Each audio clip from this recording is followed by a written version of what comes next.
Good afternoon, everyone. Such a delight to have you all here. I will start by saying you have exquisite taste in panel sessions because this is obviously the best one. But it's a really tough choice because we're here at the last session of the last day of what has been a really engaging and profound set of discussions, plenaries, side events, conversations, field visits, and when we set out a year ago to plan this particular PMAC,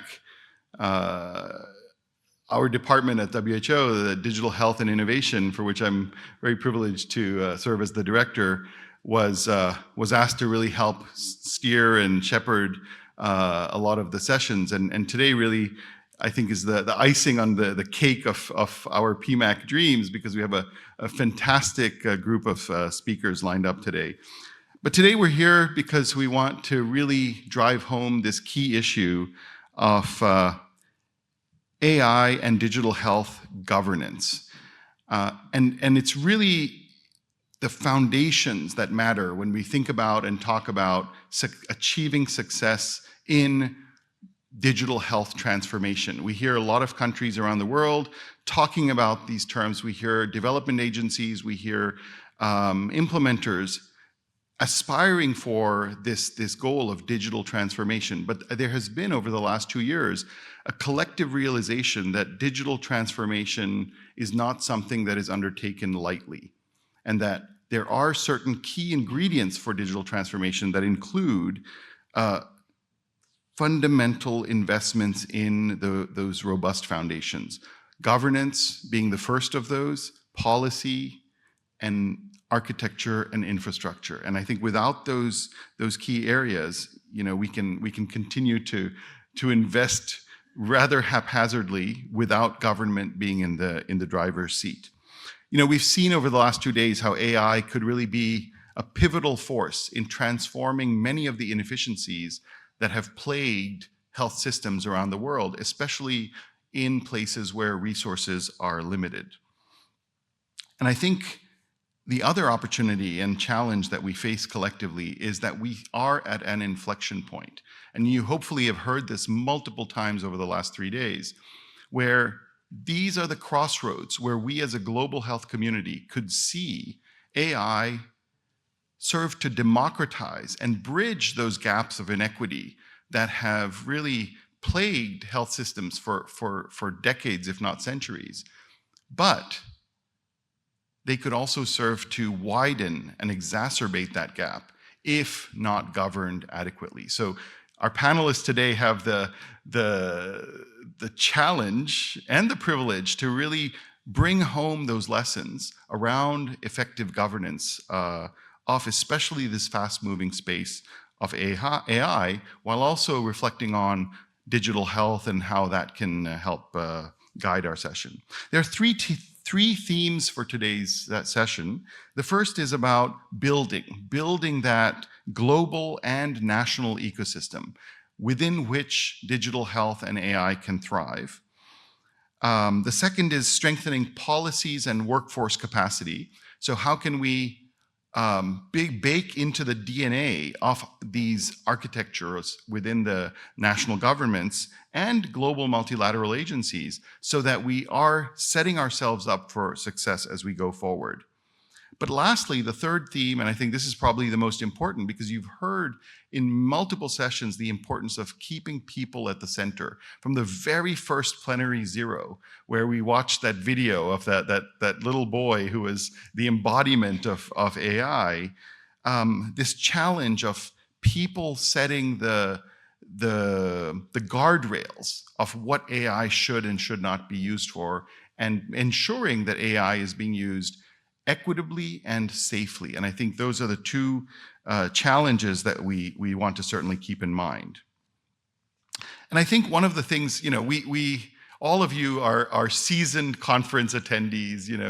We go to many of these every year, and I think given the weight of climate change that's upon us and the carbon footprint that we all generate in traveling to these meetings, we must, I think, take an extra effort to ask, what do we take away from here? When we leave this room, when we leave Thailand, when we go back to our respective countries, or for those of you who are living and working in Thailand, when you go back to your institutions of learning or your ministries, what is it that happened during these 3 days? What did we learn? What did we convene upon? What did we converge on that we take away with ourselves? And so if you're a policymaker, if you're a researcher, if you're a student, think about the things that are spoken at these sessions, and how does it influence what you do going forward so that you can continue to be an agent of change to achieve this responsible future that we're looking forward. So thank you all for being here. And I'm just impressed because the room has now filled up in the last 30 seconds. So it's really a privilege. And with that, let me introduce two people who it's really been my great honor to work closely with. First of all, Samir Pujari from WHO headquarters, who leads the work on AI within the department, and Simao Campos, who is our close friend and partner at the International Telecommunications Union, without whom none of this would be possible. So Simao, please also, I think you can join us. And with that, over to Samir. Thank you all for being here. Thank you so much, Alan. Thanks, Alan, for that words of wisdom and action plan call for action from all of us. So what we'll start and do is now, a lot has been said, a lot of 3 Ps, Cs around the world in the sessions today and yesterday. But this session specifically, and we've challenged ourselves, we want to derive out of it, as Alan mentioned, what do we take ourselves home? There are 2 things that we want to come out of this session. One is to learn something new today, and the second is to make an action.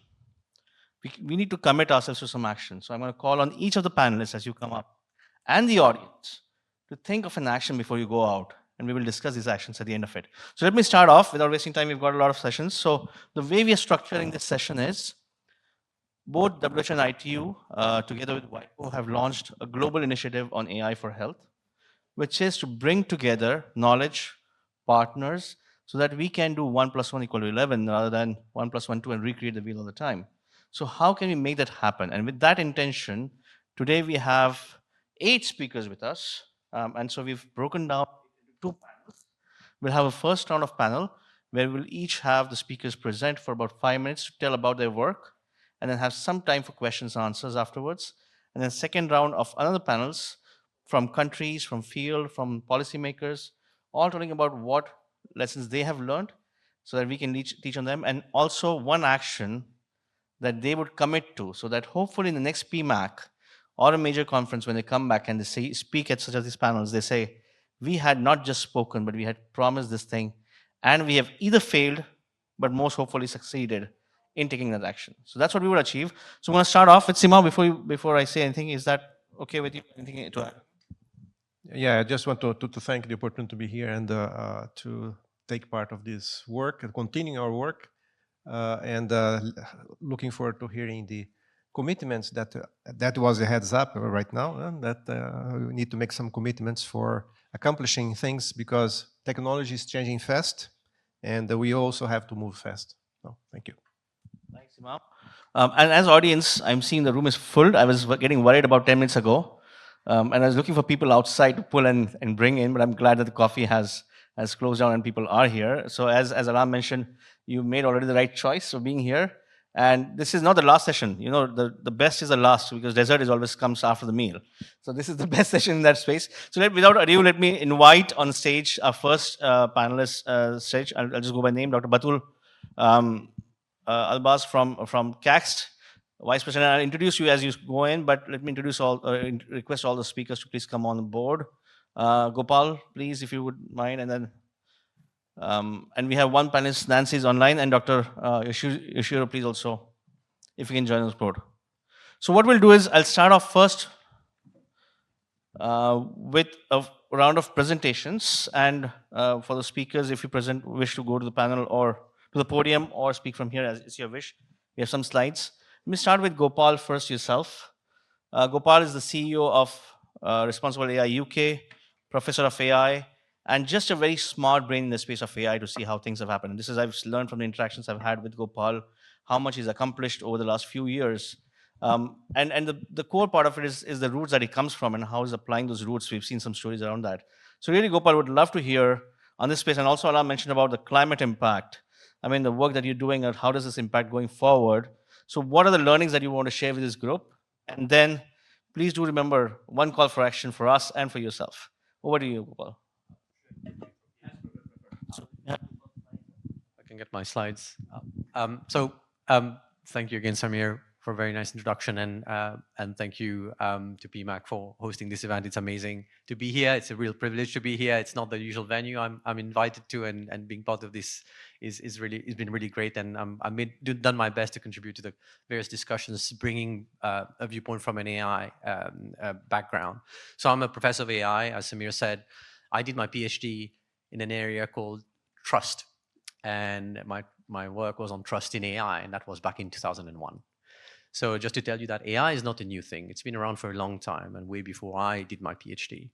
And the only reason I can find that there's so much excitement around AI is that people are just fascinated that a machine can talk to them in the same language.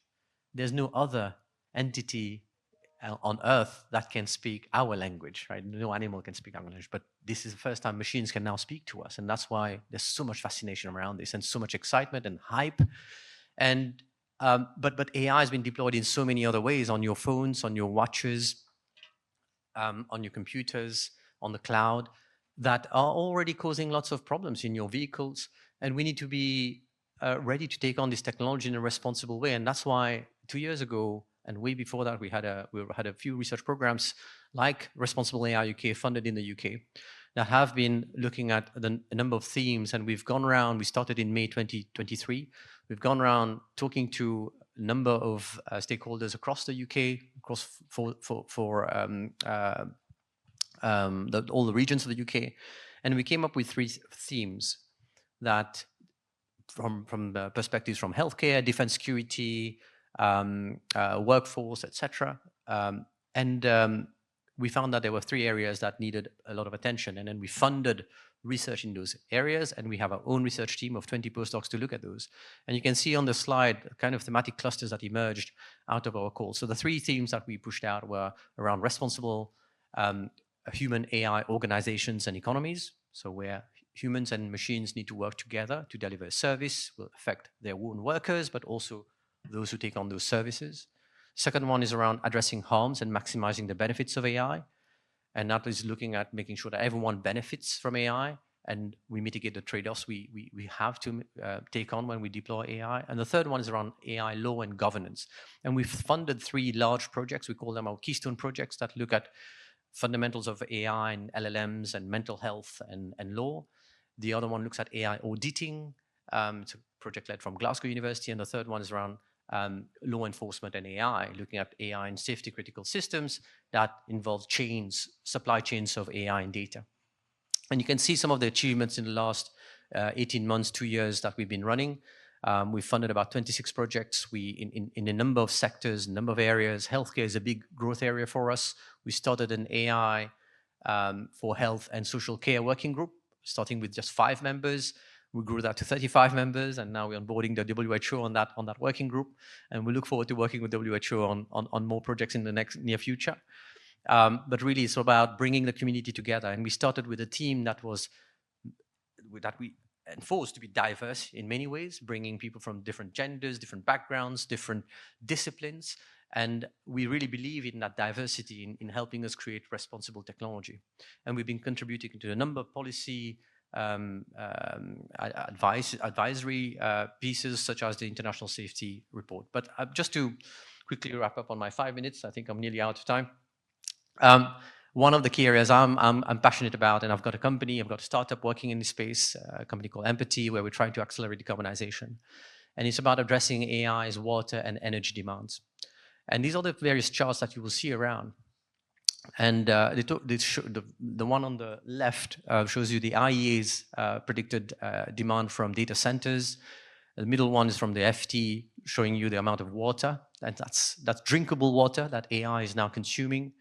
And the third one is around data centers, power demand, expected growth in the next few years from Goldman Sachs. It's growing exponentially, and we need to be mindful of the impact of these demands on our natural resources. Water now being used to power data centers rather than being given to farmers to water their crops or people to drink water. When we're facing droughts due to El Nino and La Nina, we need to be careful about diverting resources to those. A bottle of water per email. The hidden cost of using AI tools. The other number that comes up sometimes is the amount of petrol that is burnt when you run a ChatGPT email. 4 gallons of petrol, apparently, when you run a reasoning task on GPT-4o. And that's the last slide. And these are the numbers that have been estimated from around various platforms. And I just did a comparison. I was in Vietnam recently, just to show you what one 450 megawatt data center would consume compared to Hanoi or Ho Chi Minh City. Just one of these would consume 1/6 of Hanoi or 1/12 of Ho Chi Minh City. And this is a 450 megawatt data center. And this morning we heard of a 2.5 gigawatt data center being built in Louisiana. Now, what will that mean in terms of access to electricity for the energy pool and for other applications that serve the benefit of society? So I'll just close on that. Thank you. Well, that's very, very interesting work, and I think these questions always come on, and having numbers and pictures associated with that is very, very important. So that we're careful and not doing things, but also hopefully quantum computing and the new deep seeks will help those things. But question for you, Gopal, and that follow up. Your work is very well acclaimed on this space. How do you actually take a balance and based on the ethical considerations that you've done? How do you make the balance between the ethical imperatives of responsible AI versus deploying large scale AI? And how do you make that way? Is it the bottle of water versus at what stage do we compare the bottle of water to a life saving? Life saving, right? Yeah. So it's an interesting question. So in all the work that we fund, we force all our funded projects to think about responsible research and innovation. So when you're creating an innovation, what is the implication of that innovation? And when people started working, and just to take the example of machine learning technologies, if we had the technologists think about the energy demands of neural networks from the outset and tell us about those from the outset, then we could have mitigated those needs by now, right? We could have known, okay, well, these sorts of technologies will mean greater energy demands, greater demands on our power grids. We will need to reinforce those power grids, et cetera, and therefore no one will have been left out. Fortunately, the computer science community, the AI community doesn't do any kind of forward thinking on the long-term impacts of the technology that they build. So every project that we have, we think about those long-term impacts and we make sure that the unintended consequences are accounted for, and that is then fed into various policy consultations that the governments issue on emerging topics. But we also try to do that foresight exercise for governments and industry as well, so they know where the opportunities might be in the future.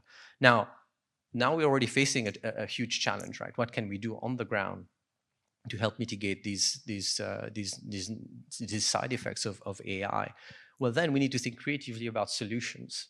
And for example, we could think of better algorithms to optimize our energy production or energy consumption, better ways of tracking where the energy is being consumed. And that, for me, and I asked that question on the earlier panel, how much energy is actually used by your cloud applications, by your email apps, is not known, is not openly shared. And very soon you'll see a report from the Royal Academy of Engineering come out. I'm not going to say when, but it's going to come out soon. And it's going to talk about the need for accountability in tracking emissions, tracking energy consumption. All the numbers I put on the slides are estimates because none of the tech companies tell us exactly how much they consume and where they're consuming that energy from.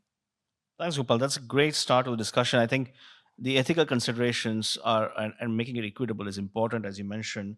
And the whole point of this is to be aware and take action right at the beginning. So we'll come to that part of action at the end. But let me now move on from here, from the ethical conundrum to the IP component of it. So I'm pleased to have Nancy Pignataro from the World Intellectual Property Organization. Nancy's online. And the other big question that comes to us is, in the world of AI, intellectual property, data, how do we manage this? And how does it going to make an implication? Is it a inhibitor for AI, or is it killing all the IP in there? So Nancy, I mean, you are a partner to the Global Initiative, and you've committed to the Global Initiative to move this work forward. So, if you can just talk about the work that you're doing with us, and how WIPO is, what is WIPO, and how WIPO is sort of steering this work ahead.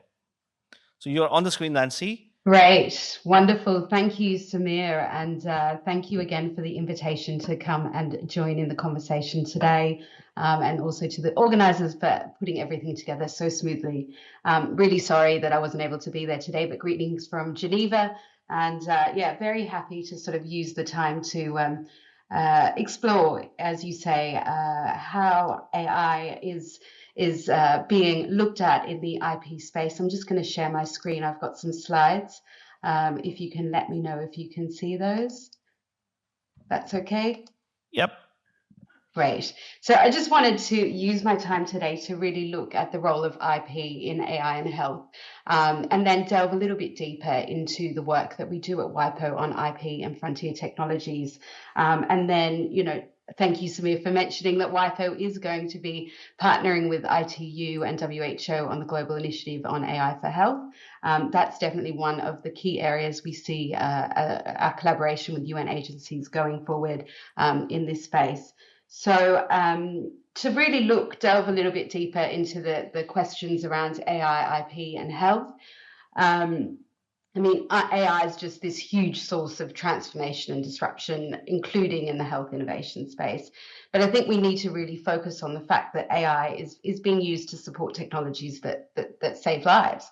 So I think from looking at the patent landscapes, we're really seeing AI being used in diagnostics, improving health supply chains, enhancing drug discovery, supporting new treatments in low resource settings. And I think that we're really seeing how innovation has that potential to transform the world for good. So I think in terms of looking at the numbers, we're seeing 3.16 million patents filed in 2023, and 1/3 of those are related to digital technologies, including AI. And the life and medical sciences are really in the top fields for AI-related patent applications. So IP is tied to that, no doubt, and it's really this legal framework that sits on top of everything and is able to really play a key role in the discussion, particularly given the role of sort of data and intangible assets is really this bedrock that underpins so much of the new innovation that's ongoing. I think it's also important to note that even though you've got a lot of these AI patents that are being held by big companies, the situation isn't so straightforward when you're looking at AI applications that are being used to solve problems, including in healthcare. So we're seeing at WIPO, when we're looking at the data, we're really seeing that there's more SMEs in developing and emerging economies who are being active in using AI to address local problems. So this is, I think, a real opportunity for WIPO in this space. So as you mentioned, WIPO, we're the UN agency. We've got 193 member states, and we're really here to serve innovators and creators to ensure that ideas can travel from labs to improve lives everywhere. So we do a lot of work in this regard, and really there are three core areas where we act. So the first is facilitating the discussion and knowledge building among member states and stakeholders on the impact of frontier technologies on IP. And this really links to sort of that policy framework and the underlying policy choices that are available. And second, we're developing information and tools that can help navigate those intellectual property questions in the new digital world. And I think we're seeing that the new world is resulting in more questions than answers at this stage. But WIPO is really committed to helping understand where the solutions and answers will come out. And third, we're running projects in country on the ground to make sure that the AI can have a real world impact, including for sort of health. Just to delve into a little bit more detail, so on the Global Forum, we're using it to look at sort of, these big questions around, what happens to the role of AI in the health innovation process, particularly when it has a more acute role, a more pronounced role. And what does this mean for issues around inventorship in the patent system?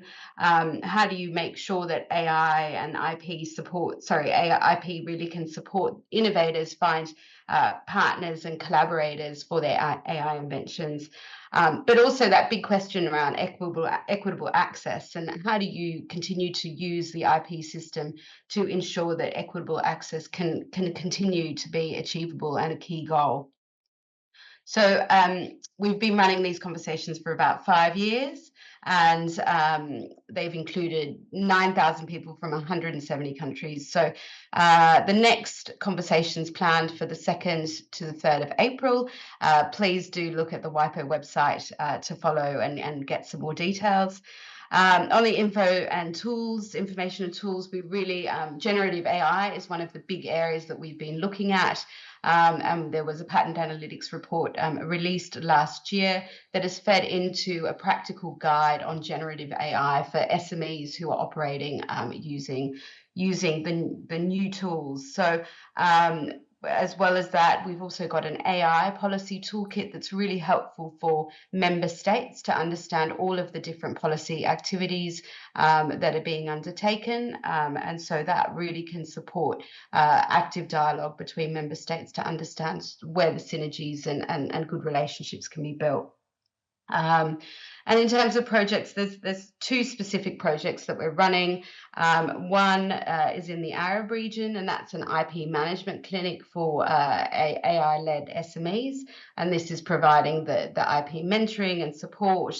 And then we've also had a Latin American focused AI innovation project, and that's looking at, again, working with SMEs, and that had 700 participants in 26 countries. So again, please look on our website. We've got lots and lots of information there.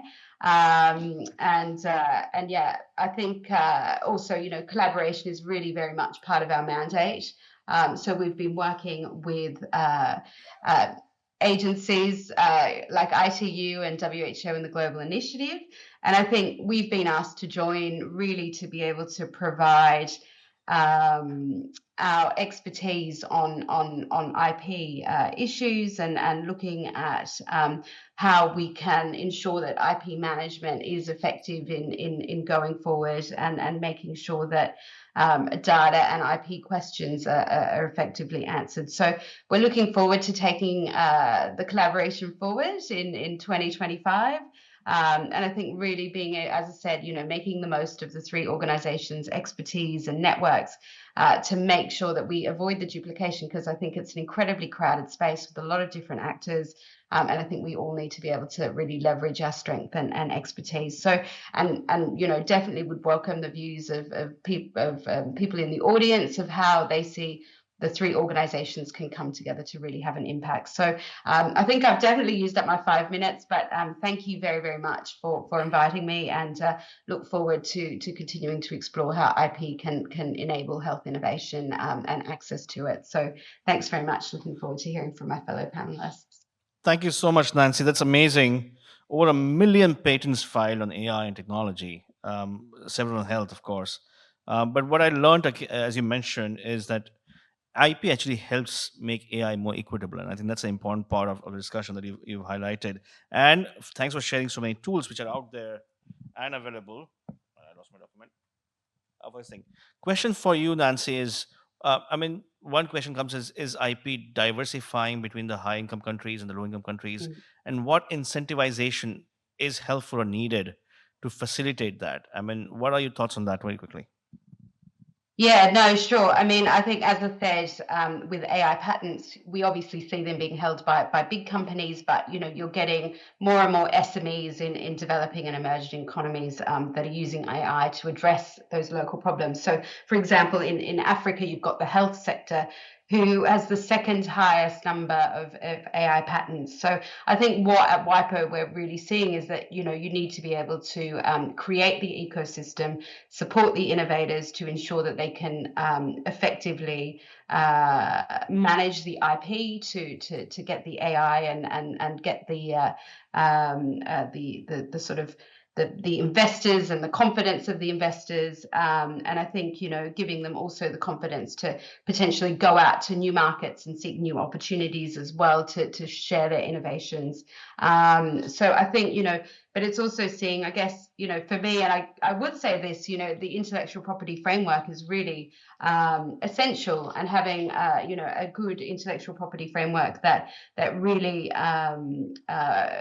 works well and complements good regulatory frameworks, technical skills, capacity building, and looking as well at how we bridge that digital divide. I think that these are all important factors that we're going to need to look at to make sure that emerging and economies can also make the most from the new AI space. Thank you so much, Nancy. That's great. And just to reinforce, yes, what you're saying is for the lessons here, it's not just for the high income countries, for the big corporates. It's actually to help and protect innovation right from the ground up in the startup. So that's very helpful. So and thanks for sharing the tool. So if there are developers here, startups here, researchers here, please do consider that as part of it. Moving on, thanks, Nancy. I'm going to move on to our next speaker, Dr. Yasuhiro Fujiwara. Yes, sure. Dr. Yasuhiro is the chief executive of the Pharmaceutical and Medical Devices Agency in Japan, with a wealth of expertise in regulatory frameworks, and which is a core of the work that we're working on to help countries prepare for the onset of AI. Dr. Fujiwara will provide insights on AI regulations for health and the work in Japan, and we look forward to your insights. Please, over to you, Dr. Fujiwara. Thank you, Chairman. I'm Yasu Fujiwara from Japan. The PMDA is a comparable to the US FDA and EU's EMA. That's kind of very conservative regulatory agency. But anyway, I will comment on the relationship between the AI and pharmaceutical affairs today. The first, I will provide a concept of medical devices pre-market review under the Pharmaceutical and Medical Devices Act, using AI technology and the points to be considered.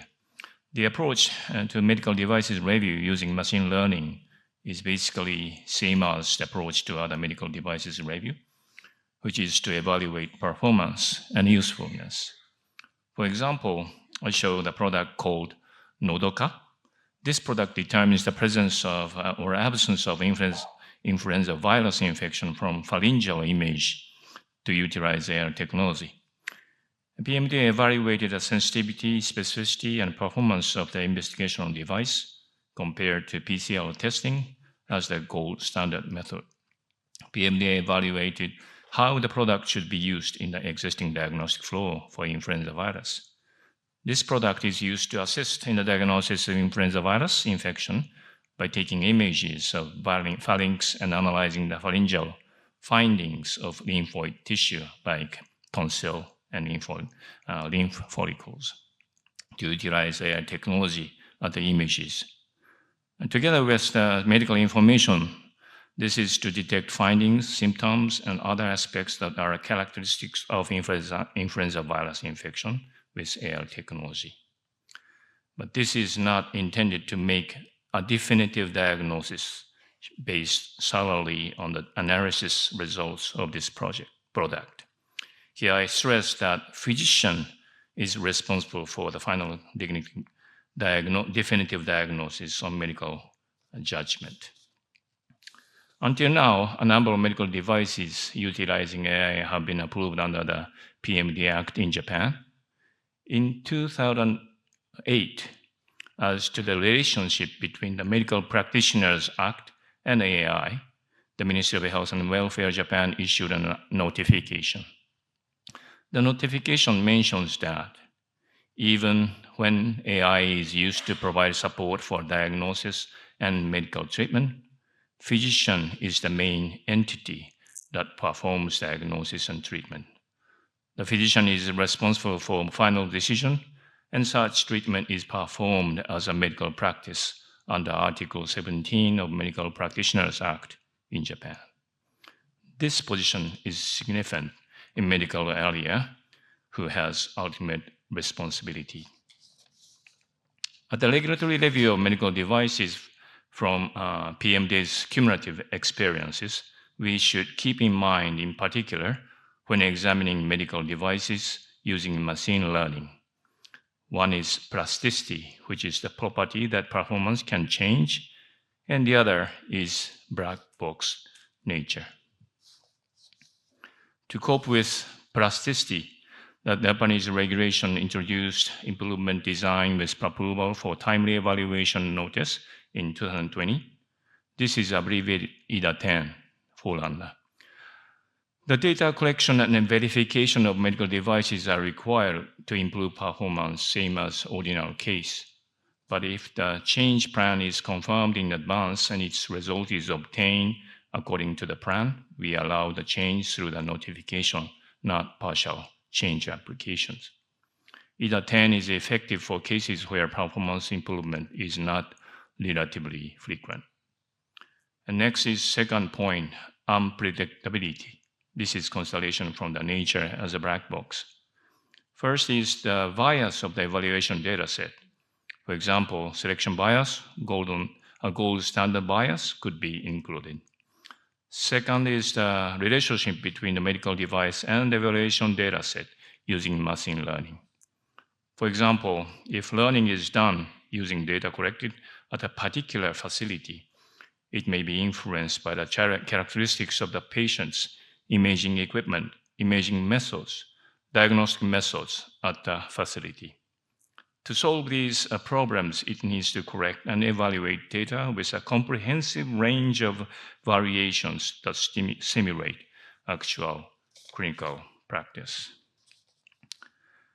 In the regulatory area, how to cope with these products is a common issue for every regulators worldwide, so that not only individual country, but also international efforts are just underway. Here, I would like to share IMDRF's activity first. IMDRF is International Regulatory Harmonization Activities of Medical Device Area, and many regulators, including US FDA, European Commission, PMDA, are joining. In IMDRF, one of the major activities is to make common guidance for artificial intelligence and machine learning-enabled medical devices. Outcome is to make machine learning-enabled medical devices key terms and definitions published in May 2022, and to produce a publication of good machine learning practice for medical device development guidance practices. This is just published this week, January 29th. And now is now discussing technical framework for AI lifecycle management. These guidance for regulators so that very powerful outcome internally. And apart from IMDRF, PMD is just communicating the exchanging AI information in medical device area with US FDA and European Commissions. Based on my presentation, I would like to point out, I would like to input call for action from our experience. First is development of this technical area may rapidly advance so that it is significant that guidance documents covering usage and learning methods can be formulated and make success stories emerge. Second is regulations may also be necessary. Please imagine when AI learning is misused. There are also issues regarding how to respond. And AI learning can also result in degradation intentionally. Third, it is useful to share the same concerns to come together and work toward the common measures as a best practice. As I mentioned at previous slides, regulators face common challenges, so the discussion is ongoing in the international harmonization of medical device regulators. I ask you to bring these points for consideration at medical devices using AI. Thank you. Thank you so much, Dr. Fujiwara. Yes, please. A big round of applause. And the success, thanks also to the work that you and your organization has done to move forward in making the regulations of AI success. A quick question for you is, how can, what lessons would you advise for other countries to learn or apply in balancing innovation versus regulations in AI so that we don't hamper the innovations, but at the same time facilitate a more ethical but also more safe approach of AI? Since I'm a medical oncologist and I'm not really familiar with the AI field, but as a physician, I think there's 2 points. One is the human development regarding human development is necessary in the medical fields because physicians and surgeons do not have appropriate information or knowledge about AI. So please encourage to educate the physician and surgeon when they will use the AIs. And second one is in each country, you have to discuss about who will be the final responsible entity. In Japan, we set up the physician and surgeon is responsible for the final decision for treatment, diagnosis and treatment in case of medical field. But that depends on each country's culture, variability. So please think about that, those kind of things. Thank you so much. Yes, your example of human in the loop or the physician responsibility, I think is a critical point, which we are learning from a lot of the other regulators as well. So that's a good point. And thanks also for teaching us about the Noroka tool that was there and has helped in influenza. So great learnings from Japan. Moving on to Dr. Batul now. Dr. Batul is the Vice President in King Abdullah City of Science and Technology, responsible for health, has led a lot of work on research on AI, is a champion and leader in this space. I've been privileged to work with them through the Global Initiative for some time. Dr. Batul, why don't you first start and share all the amazing work you guys are doing in the kingdom, and then we'll come to questions. Over to you. Thank you, Samir. I want to first thank you for extending this invitation, and I want to also send my gratitude to the organizers of the PMAC for putting this very exciting program and the side meetings and the site visits that we've had. We've seen true examples of how AI is incorporated in healthcare. We've had a wide array of exposure to the different topics that are implicated within AI. So I truly acknowledge all these efforts, and I thank you for the invitation again. Perhaps maybe I will follow up on the idea on the work that we have worked together for the Global Initiative on AI for Health. We've had the privilege of hosting the very first meeting after the inauguration of the Global Initiative. And that was a big learning curve, I think, for all of us, because we've had to see how is it that we're going to orchestrate bringing in all the different stakeholders to have those discussions around the 3 pillars that are aimed to be tackled.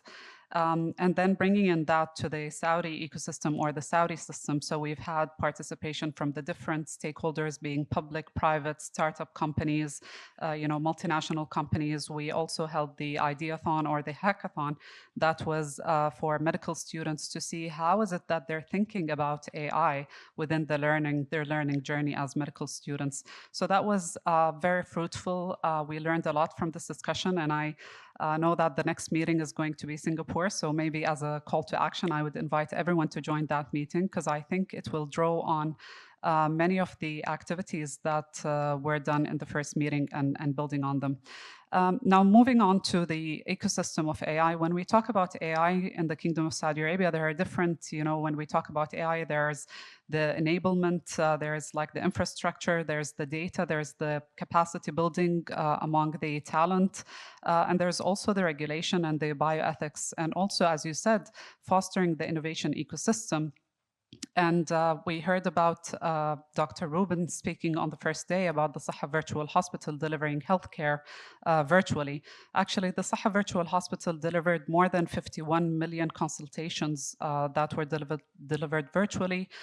They also have 200 hospitals connected to their system. And also, they were able to bring down the time of administering anti-stroke treatment to treatment patients to 25 minutes through their digital services and their remote services.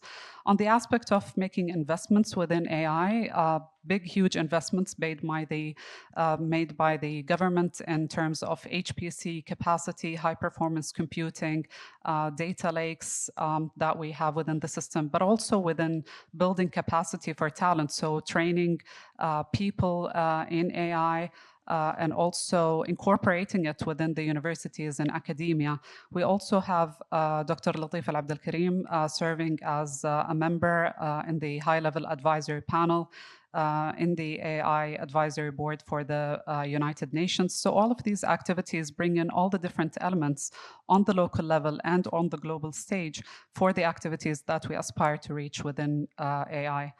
And I must also say that the UN hosted the Internet Governance Forum in December 2024 that came with the Riyadh AI Declaration, which was a call to action for inclusive, innovative, and impactful AI for health for all within the intelligence age. And here I must also acknowledge the efforts of the Digital Cooperation Organization and my dear colleague, Dima Yahya, who's appearing in this image because she's driving a lot of these activities as part of her work for the DCO. Now, you also asked Samir about how do we balance, the innovation, the push for innovation and enablement, and how much agility and flexibility we want to offer, as opposed to having very strict guidelines. So our approach within the Kingdom of Saudi Arabia is that we want to foster an innovation ecosystem. So what we have done is that we've created multiple regulatory sandboxes for innovation, and these are very safe environments for data lakes that are handled by different Saudi entities, being the Saudi FDA one of them, the Ministry of Health has one, and the CST, which is part of the Ministry of Communications and IT, and then finally the IPSAR, which is by the Council of Health Insurance. So all of these data lakes or sandboxes allow those safe experimentation for startups. And I must here say that we work collaboratively within the Garage program. And the Garage, maybe I will talk a little bit about it. It is a deep tech incubator and accelerator program to enable technology companies to kickstart their activities and entrepreneurial activities. So SEDAM is one of them. It's based in Saudi Arabia, and it's specialized in the diagnosis of various and chronic diseases through retinal images. And also another one is Amplify, which is a deep tech, also an AI company. And it's the founder of this company, who is Dr. Mashar Al-Washmi, just texted me yesterday saying that they have achieved the Saudi FDA license for the AI software that they have developed. It focuses on using thermal images for diabetic foot images for action for those patients. And then another example that I wanted to maybe talk about is a national project, which is a biocontrol strategy for dengue fever in Saudi Arabia. And this is a project that is a true example of the activities that we would have with different stakeholders within the Kingdom of Saudi Arabia, being the Public Health Authority, which is equivalent to the CDC, and the Jeddah municipality, because they're responsible for the biocontrol of dengue fever by, the fogging. However, this project is aiming to find a way that is environmentally friendly, that is effective, and that has massive cost effective strategy to control dengue fever within this area. So that was a very interesting project, because we're also collaborating on the international level with a team in Australia, and the leader of this team is Professor Ari Hoffman from Australia, University of Melbourne, and we also work closely with CSIRO. And their help and support was really instrumental within the activities that we have been doing. And this is a true example of how we use digital transformation. So the mosquito release of those mosquitoes that are resistant to dengue fever is very much monitored digitally and remotely. And then finally, just on the topic of bioethics, because you've touched upon this, I also serve on the International Bioethics Committee, and I chair the National Committee of Bioethics within the Saudi Arabia. So within those committees, we have so many discussions on topics that are relevant for digital health and AI. And I also heard Dr. Mandeep, who was moderating the plenary session this morning, who talked about mental health, which is also another topic that we're addressing within the International Bioethics Committee. Thank you, Dr. Batul. Amazing. Please, a round of applause for all the amazing work that's happening in Saudi. A truly, use case-based approach, where a holistic approach, ecosystem platforms are looked at from both from a top to bottom approach as well as bottom up approach. Across the board, good research, good science application, regulations. You mentioned 1 million plus will be trained, so there's a focus on health workforce being trained there, and then of course, what I picked up on one of the slides was 81% entities actually say that they have improved their efficiency, and that goes to show that there's a lot in this investment. So amazing. Dr. Batul, you mentioned that you work partnering with Australia. I think we've heard this again and again: collaboration, collaboration, collaboration mantra. How can we do that? I mean, what does it entail? I mean, yes, every conference I go to, people say let's collaborate, and then in the next conference again, let's collaborate, and then let's collaborate. How can we actually practically do that going forward with the work that's happening in Saudi and how it's happening actually in Saudi? I think the global initiative is one of the very big, magnets that are going to bring in those, collaborations and activate them. Because throughout this network, we've had the opportunity to meet all the people that you have introduced us to, and we also had the opportunity to share what we are doing. And part of coming to such a conference like the PMAC is going to open doors for us throughout all the discussions that we've had. And then, so this is the what we all agree. So there is that consensus that we all want to work on AI that is equitable and inclusive and ethical.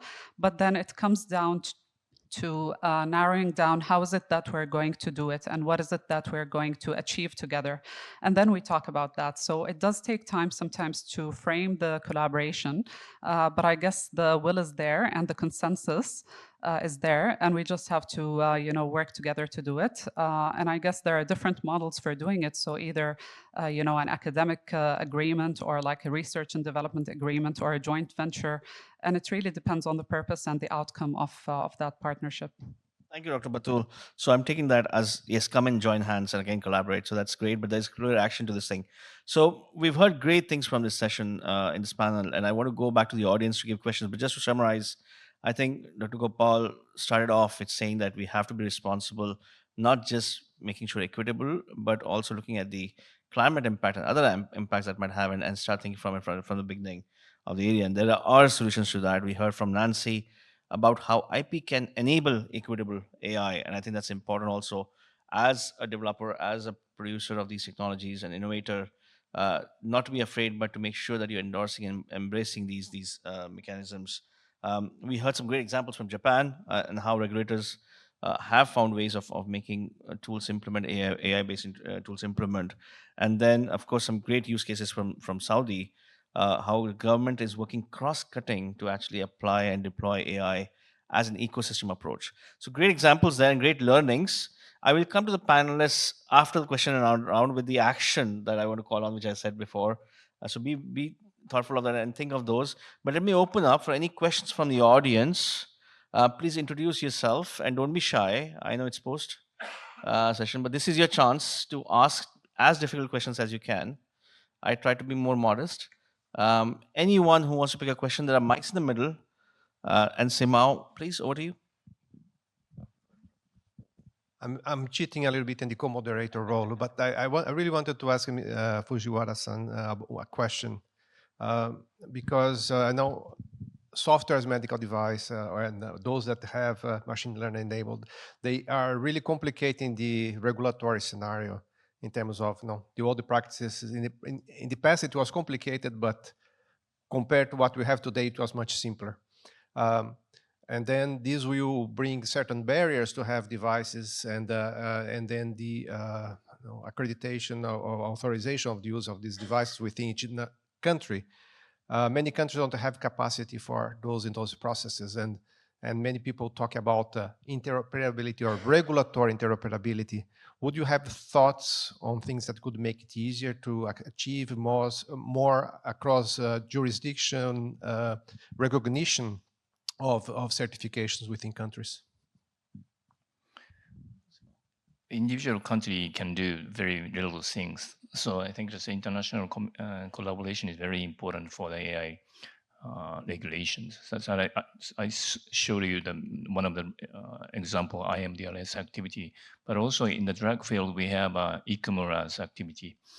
ICMRA is the 38 countries regulatory agencies tops meet each other every month or twice a month, and then discuss about the way of the regulatory agencies thinking. And at that ICMRA's meeting, we are now talking about in the ICMRA Innovation Network how to regulate AI in the drug development field. But not the decision or the conclusion has not yet come yet. But we are now discussing like the FDA, EMA, PMD, and of course HSA and Thai FDA and other countries are joined on that discussion. So please wait a formal moment about what the regulatory agency think about the whole world. Thank you so much. Any other questions from the audience, please? If you want to come to the mic, please. Yeah, go ahead, please, Simin, and then. Hi, I'm Samin from Access Health. We're a health policy think tank. I want to hear from the panel and in the different countries that you represent, how far are civil society organizations involved in the regulatory process? Are they consulted? And how do they play a role in influencing perhaps the regulations and the suitability of the regulations for them? Great question. Please, I think all of you can take that question if you feel. Yeah, please. So usually civil societies, NGOs are in many boards. They're represented within the Kingdom of Saudi Arabia and some funding authorities and some regulation authorities. And it's usually because they have a very big role to play within achieving the impact. So the return on investment is not usually calculated only through direct GDP contribution. There are socioeconomic activities that need to be measured, and we account for these within our KPIs. So usually civil societies, NGOs, charities, community service organizations play a very big role. And they are very well respected. A very big example for One in Health is the Zahra Breast Cancer Association. And they are truly doing a lot on the aspect of health education and public awareness, but also in promoting science for what is the latest for breast cancer prevention. So they are represented within those discussions. They have scientists on their boards, and they also are invited to boards within regulators and funding authorities for us.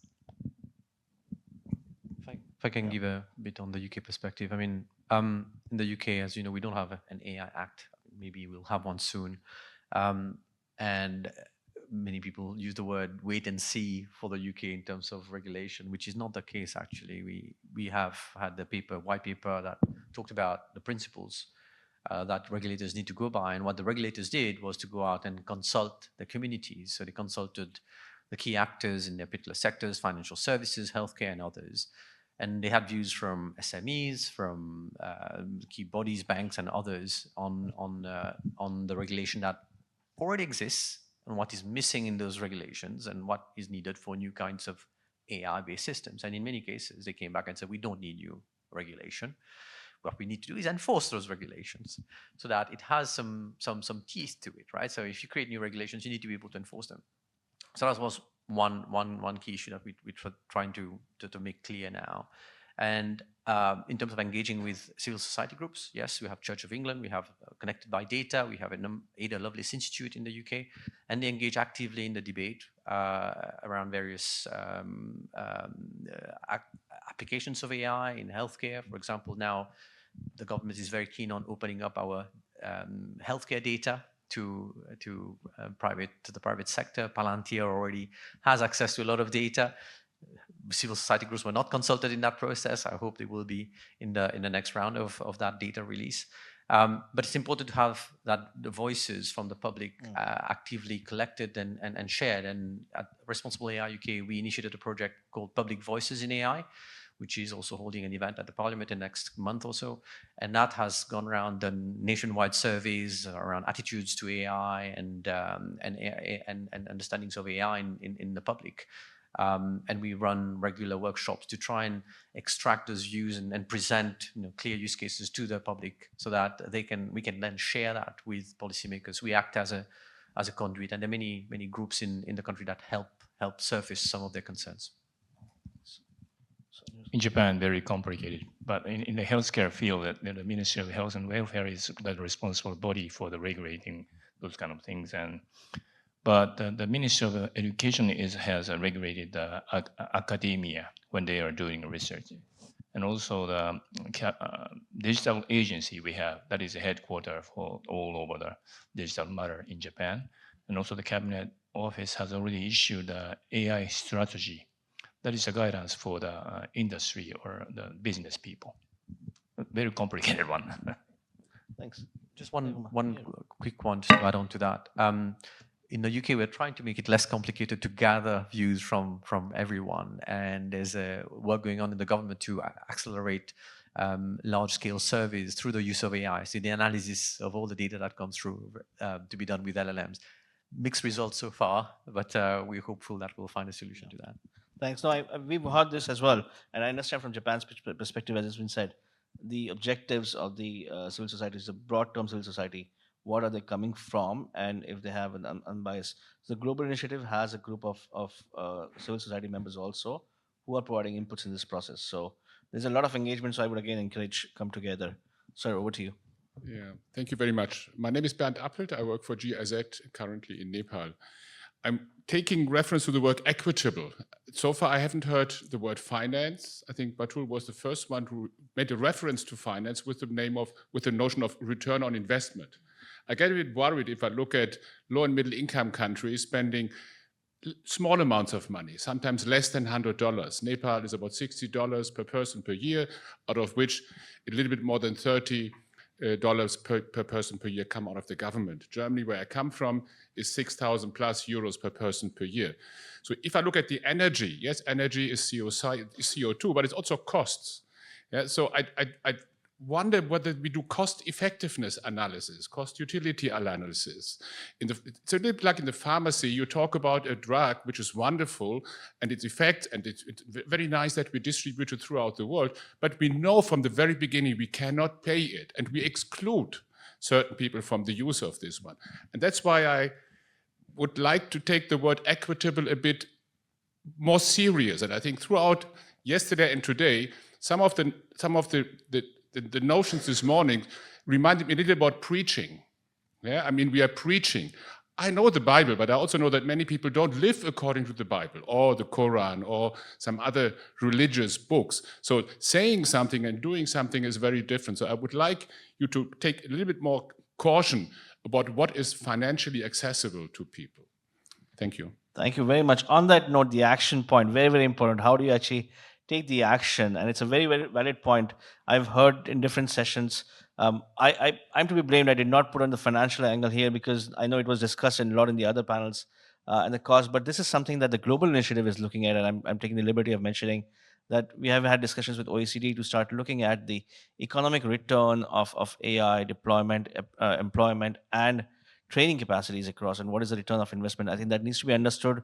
Gopal's work on the impact is important, I think, but there's a lot of work around this being done. So I think GIZ, I think we're looking at partners like yourself to foster that work as well. But I don't know if any of the panelists want to highlight any points. No, I'm glad you asked that question. My point about my slide was exactly to highlight this issue that if we are going to build advanced AI that is super expensive, GPT's license $200, who can afford that?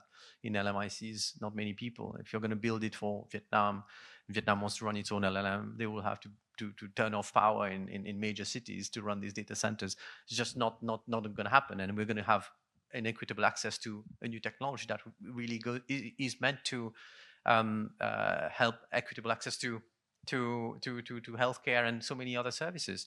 We need to really think about that. So are the architectures that we are building right now, the way certain companies are trying to monopolize the AI market, it need to be thought through, and I'm glad open source is making a dent into that, with DeepSeek and Quen and others. And I think when you talk about IP, that's a key issue. How many companies in LMICs can actually patent their IP? And that's a region that has built on open source Linux systems from the outset. I think this is what we should be promoting across the board to enable equitable access. Thanks, Gopal. And thanks for that one. So let me go to the panelists now. I have Nancy also online, I'm hoping. Quick question, and maybe I'll start with Dr. Batul yourself first and go the other way around. What is the one action that you would want to come in and see ourselves doing as a group or yourself or whatever it is? One word, one action, one sentence. Collaboration, I would say, because it's truly the we've seen over and over again that collaboration is the key, and if we really want to achieve global aspirations, it will have to be done collaboratively, and nobody can do it on their own.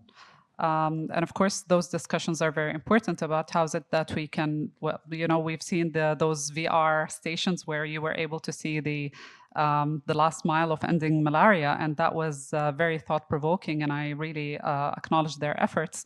But there is a sense of responsibility that we would all want to be part of one big mission, and that can only be achieved through collaboration, I guess. Thank you, Dr. Batul. So we'll take it that Global Initiative and CAX, we will come to the next event and we'll announce some kind of an effort that we've taken to collaborate and deliver on this thing. I'm penning it down already. Let me go to Nancy, if you're still online. Thanks for the really interesting conversations and comments and questions. I think from the WIPO perspective, we really would look at support and making sure that we continue to really support the wide range of innovators, and I guess seeing innovation and the way that it happens is a very dynamic process, and I think really being able to listen to people who are operating on the ground and to understand the challenges and the opportunities of the intellectual property system, and to make sure that it can work in the real world for people. So I think from WIPO, we'll continue to really support and inclusive and equitable. I know equitable got a bad rep just then, but I mean, in terms of an equitable IP solutions that are accessible to all. So that would be the commitment from WIPO. Thank you so much, Nancy. So yes, I mean, and just to highlight that already the work that you mentioned, that you're starting to think about specific guidance to be inclusive on IP for the community in general. Dr. Fujira-san, for you. One word is information sharing. We have to share the information about the success or failure. That is very important for the future. Fantastic, yes, and I think that will help us take Equitable to the next level, actually, because if we are transparent and sharing information, that will be helpful. Gopal, last but not the least. A bit old-fashioned, I want a library of case studies of both irresponsible and responsible AI. I think we don't talk enough about irresponsible AI, where we've poorly used AI, we've undermined certain communities, undermined their users, or we've not applied the right policy or governance structures and it failed. And really extracting those learnings so that we're sharing it on a platform that so that everyone can learn and apply learnings to their specific scenario. So looking to do that collaboratively, of course. With Fantastic. everyone. So again, we look forward to working with RAI UK and the other partners on developing a casebook in the future. All right, good. On that note, thank you so much. This is just halfway down. We are now going into a more practical application of the discussion and panels. And for that difficult panel, this was much more fun. For a difficult panel, I'm going to invite Simao to take it on and understand the challenges that are seen in the field in technical areas. So Simao, over to you. Please, can you give me a round of applause for the panelists for taking the time to share their knowledge?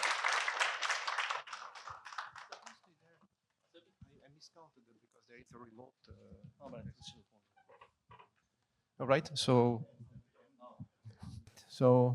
welcome to the second part of this interesting session.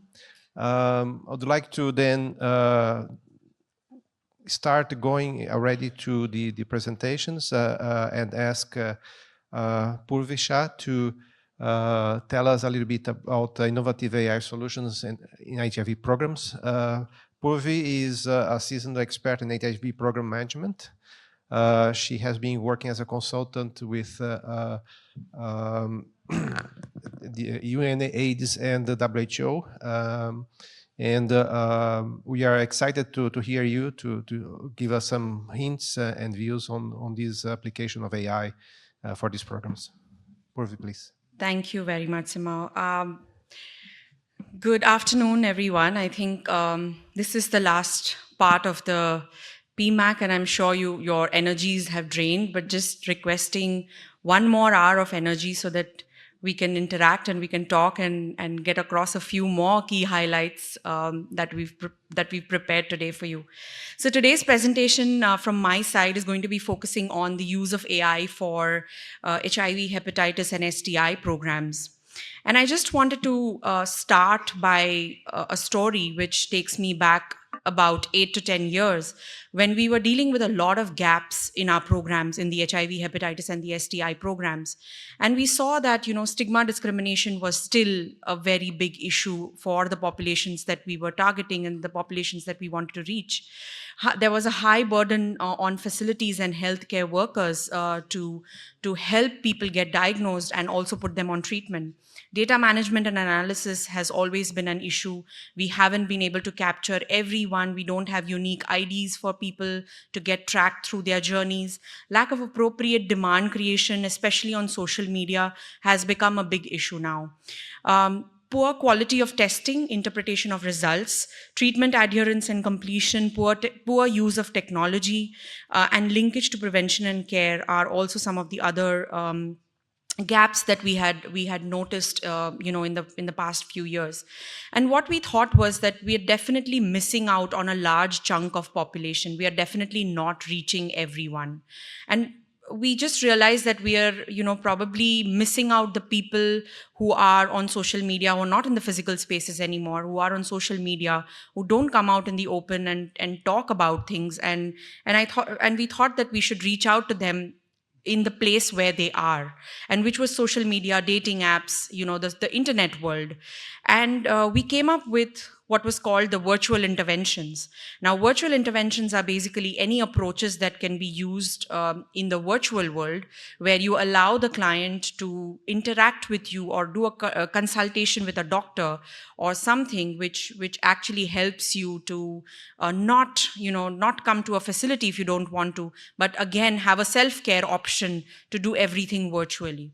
So that is what we call the virtual interventions. And these could be a mix of different things. It could be internet-based, it could be phone-based. So they are also applicable in countries where internet availability is not that great or it's not that affordable. With COVID-19, we got a boost in using virtual interventions. I think most programs went online. Most programs wanted to mitigate the impact of that COVID had on their programs. And we developed a policy brief in 2022. WHO and UNAIDS came up with a policy brief to help countries identify and understand some of the approaches that virtual interventions could help them reach populations and then diagnose them early. I'm talking about all three disease areas, HIV, hepatitis, and STI. And then, come up with some guiding principles and probably an adaptable framework that could again help countries to understand and plan their virtual interventions as part of their HIV, hepatitis, and STI programs. Then came AI, of course, as we know, then we started exploring with countries as to what kind of AI approaches would they be interested in doing, or what are some of the gaps that still exist and probably can be bridged with the help of AI. And we mapped a lot of areas that came up. Some of them are on the screen right now, with regards to overall population health, some of them related to individual health, some related to, increasing or enhancing health systems as a whole, and then also the pharma and the med tech, what can be done with regards to healthcare with all these different AI use cases that we mapped. We also held a large AI expert consultation, the HHS department, which is the HIV, hepatitis, STI department, along with the Digital Health and Innovation department at WHO.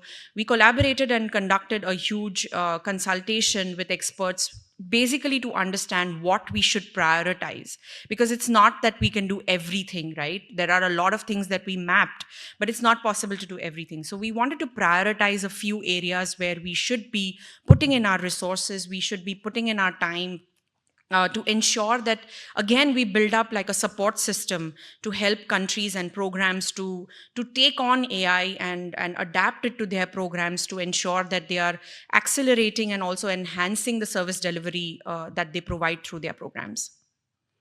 And as I said, again, when we were trying to prioritize, we came up with a list of things with regards to testing, prevention, and treatment for all these 3 disease areas. And these are some of the priorities that we have at hand. Of course, again, like I said, we can't do everything, but we're trying to, again, prioritize and see what best can be done with the available resources. There were some excellent examples that we've seen in the past couple of years, specifically dealing with HIV, hepatitis, and STI programs. And one of it was this one developed by Audrey in South Africa, where they came up with this app which helps people who conduct a self-test, an HIV self-test on themselves, to interpret their results more easily and more accurately. After you click a picture of the test kit that you've just done the test with, you upload it on the app and it gives you an interpreted result. That result then is verified by a clinician, and then you are, sort of linked to either prevention or treatment, depending on your result on the self-test. We've also seen some great examples with regards to data. I think data is something that every program, irrespective of disease area, any program in healthcare usually struggles with. And we want to ensure that every region or every community or every place who does not even have access to technology, internet, smartphones, can somehow use technology to again, make sure that they are helping the communities build better service delivery options. And data capture and analytics, I think, is a gap again that we definitely need to deal with. And here AI can help us do that. With just clicking a picture of a paper form would give you an Excel sheet very quickly, and then you can do your analysis as well with the help of other apps like DHIS2 and OpenMRS, etc. Yet there are some challenges and considerations that we still need to consider and work on, and data privacy and security is at the top of that. I think with the populations especially that we deal with for HIV, hepatitis, and STI, who are already stigmatized and discriminated populations, we definitely need to ensure that there is good data privacy when we are talking of using technology to providing them service delivery. Equity in terms of, we don't want to leave anybody behind. We don't want any country, any region to be left behind. And we want to ensure that we have, everyone has access to technology in the way that they want to use it for the betterment of their community. Lack of evidence-driven data is currently an issue at hand, and we are trying to ensure that the apps that we develop have good evidence-based data, which is more accurate and which can build better apps and better AI models for these infections. Resistance is also an issue. We are seeing a lot of resistance from communities, sometimes from stakeholders. And we want to ensure that we gain trust by having transparency and ensuring that we have good, robust systems in place, just so that we can build their trust and also, make them deal with their resistance as well.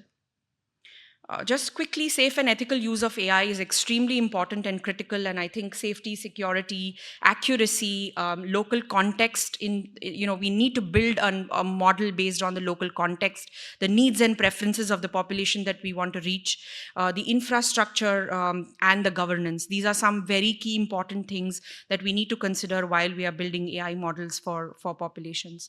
And what's next with us? I think what we are trying to do is develop a technical brief on AI for the use of AI for these disease areas, again, to help countries, support countries to understand what this is and how they can adapt this in their environment and enhance service delivery to a large extent.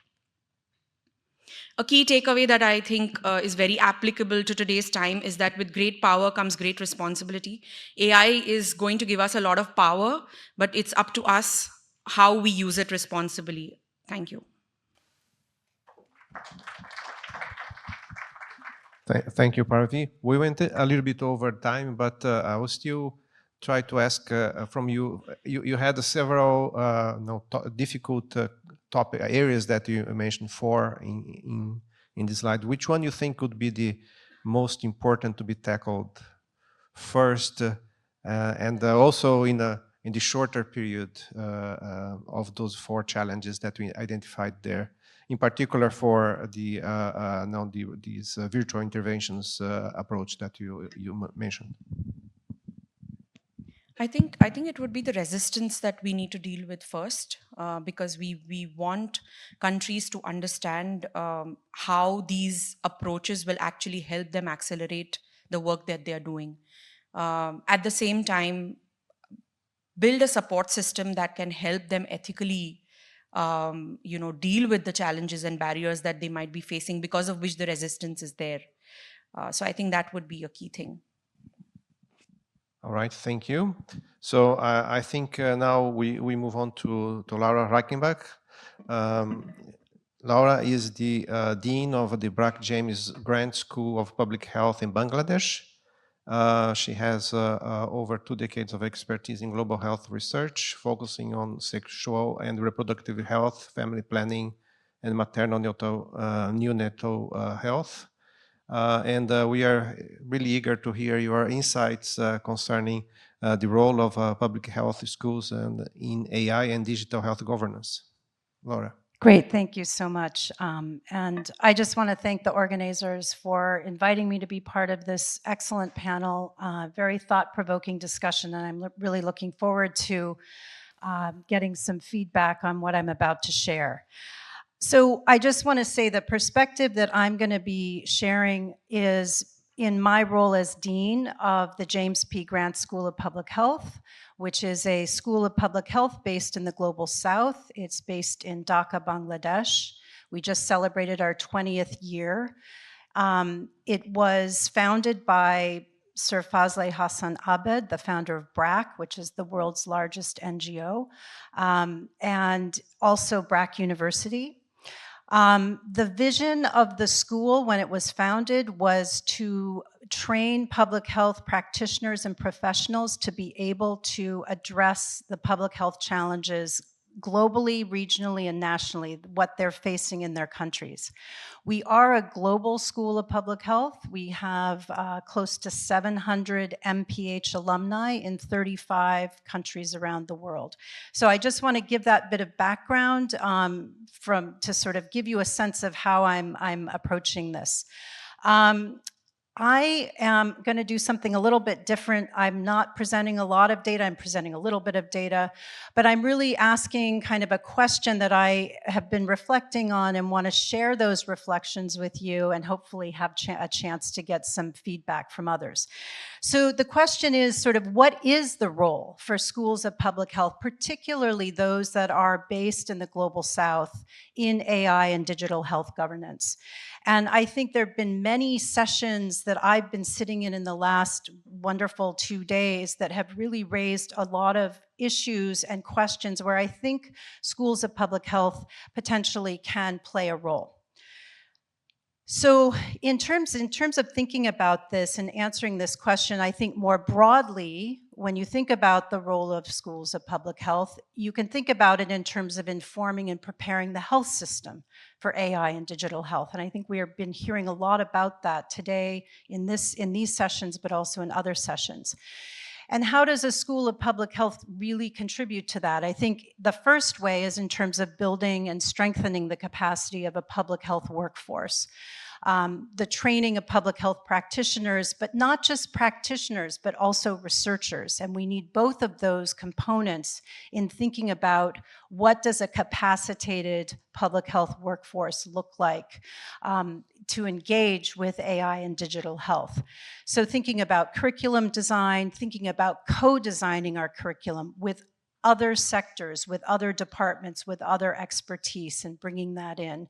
The issue of sharing best practices and lessons learned. And I really liked Gopal's, I absolutely agree with you. We need those kind of repositories. We need to share those as part of our learning and training for MPH and public health professionals.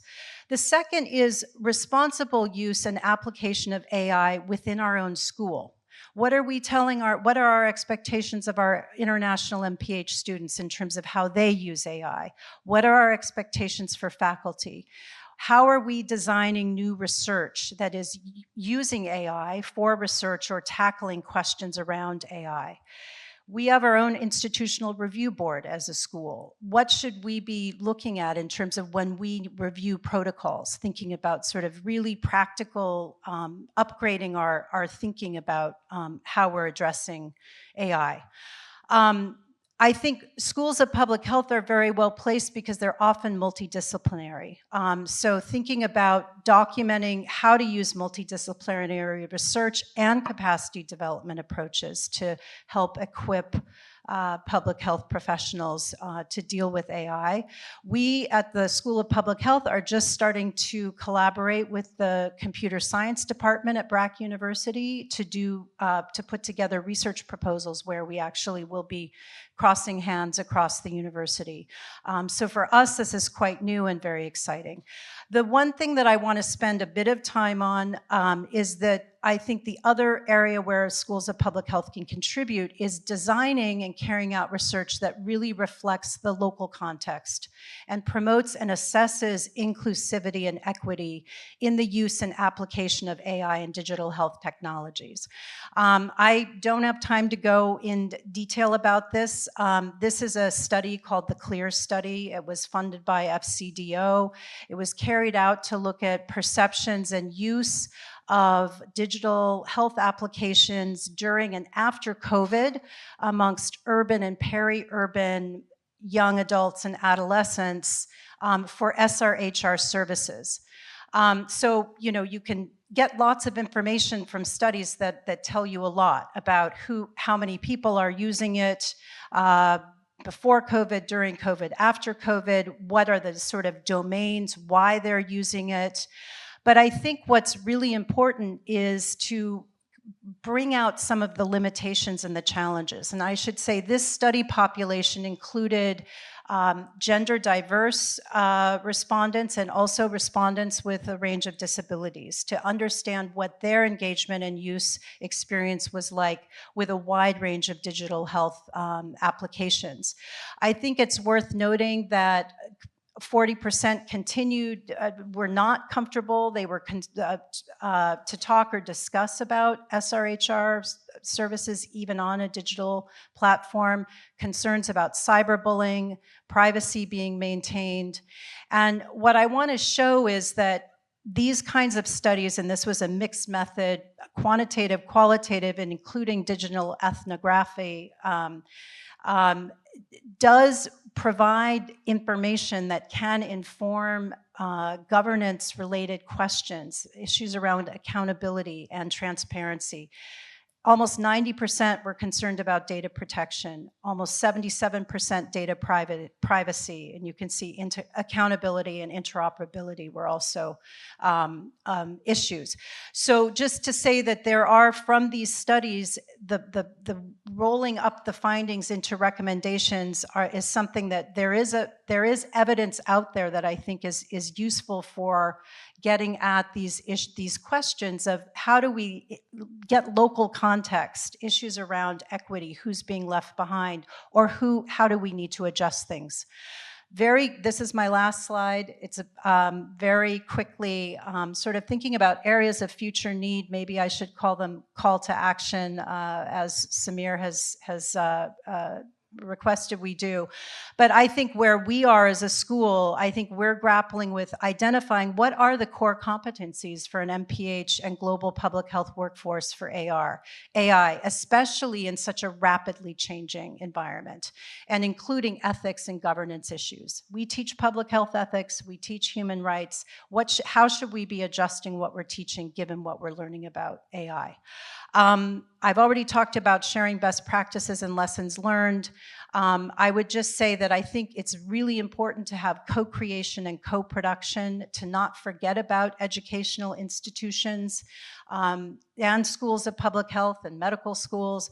But I think thinking about the unique placement of many of these schools in the global South, I think we're uniquely placed. I'll end there because I know I went over time. Thank you very much.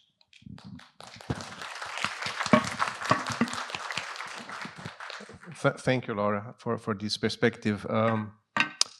A quick question that would not be easy to answer. Well, none of these questions are easy, right? But anyway, one of the things that we talk about is inclusion, equality, but the inclusion of the stakeholders and all the people. And I heard a lot during the conference about including the patients, so having the technology developed patient-centric, user-centric, now involved with governments and now people developing the policies. You mentioned that one of the things would be to educate the public health workforce to deal with AI.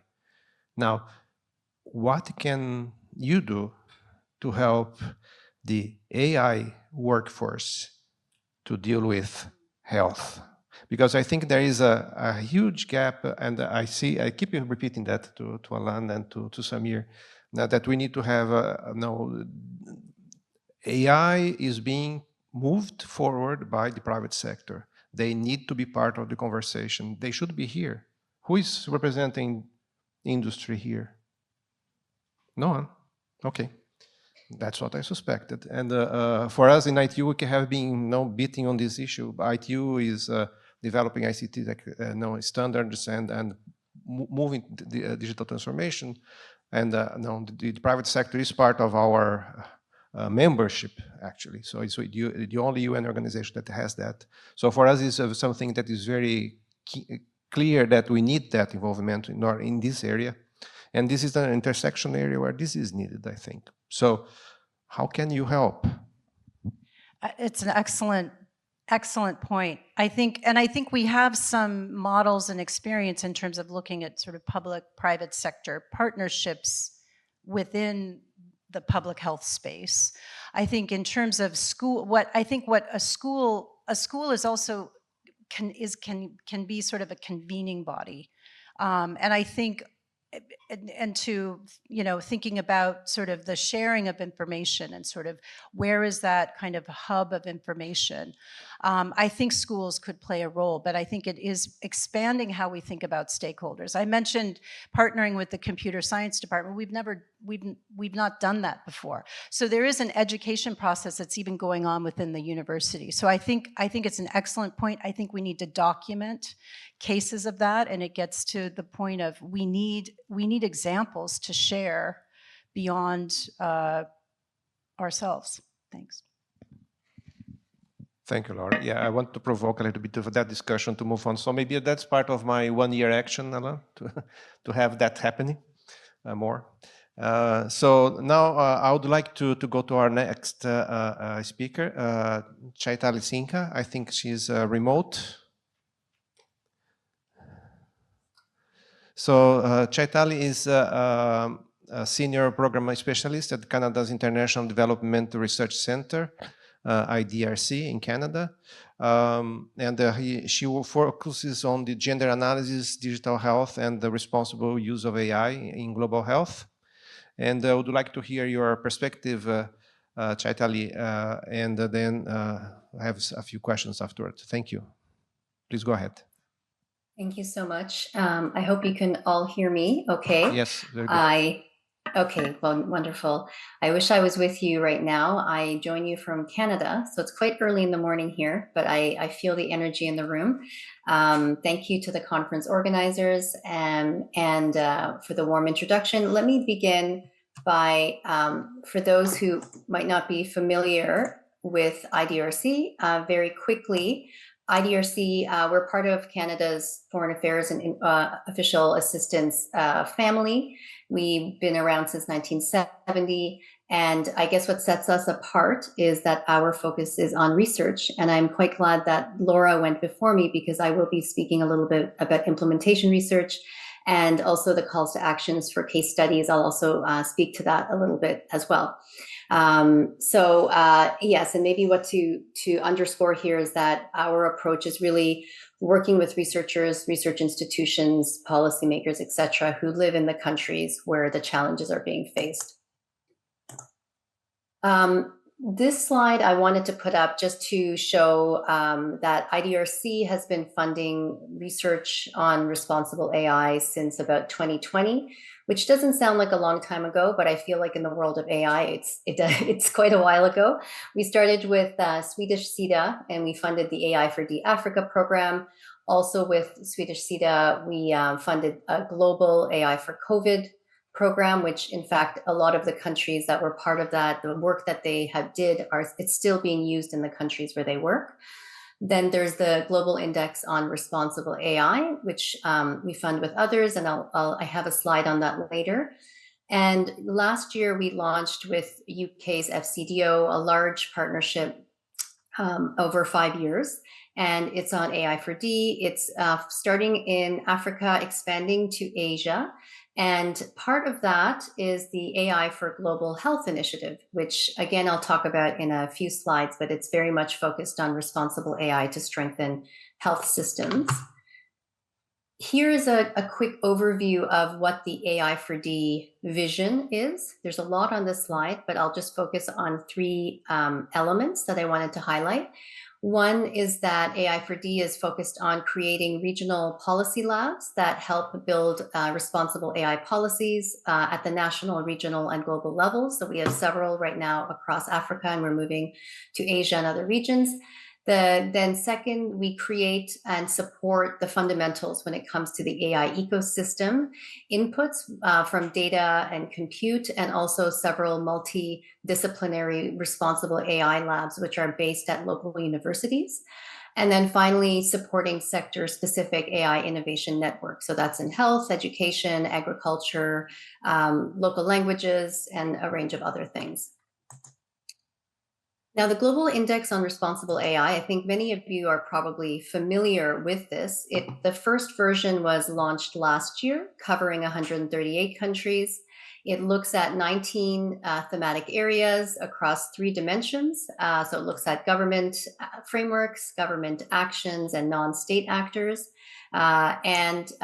Here is the top 10 takeaways, and I don't expect you to read those, but just to show this is all on their website, and the link is below. So this index is implemented by a South African organization called the Global Center on AI Governance, and now they're working with others to put out a second version of the index. So this is again in funding with FCDO and other funders as well. This is a quick slide about the AI for Global Health program. And there's so much to do in health. We chose 2 thematic areas, which is sexual, reproductive, and maternal health. And the second is epidemic and pandemic prevention, preparedness, and response, each quite large in and of themselves too. There are regional hubs on the SRMH side and a global hub on the other side, which have regional nodes. We're also doing some work on responsible deployment. We work with Health AI on some of the responsible and inclusive AI, and the Global Health Network on the Knowledge Hub. So to Gopal's call for action, and I think Laura seconded it on case studies, there are case studies that have come out in a report just earlier this week from these hubs. So it's all about how they are actually doing responsible AI and not just saying that they're doing it. So there's 12 case studies. But before I get to that, because we're talking about AI governance, this is a global network that I mentioned on the epidemic and pandemic side. Some of you may remember in UN issued a call for papers on global AI governance, specifically looking at issues, current efforts, and models. So the AI for PEP network, they have 4 regions, and all of the leads of the different projects, there's 20 projects in all now around the globe. They came together and they thought about what global AI governance meant in their region.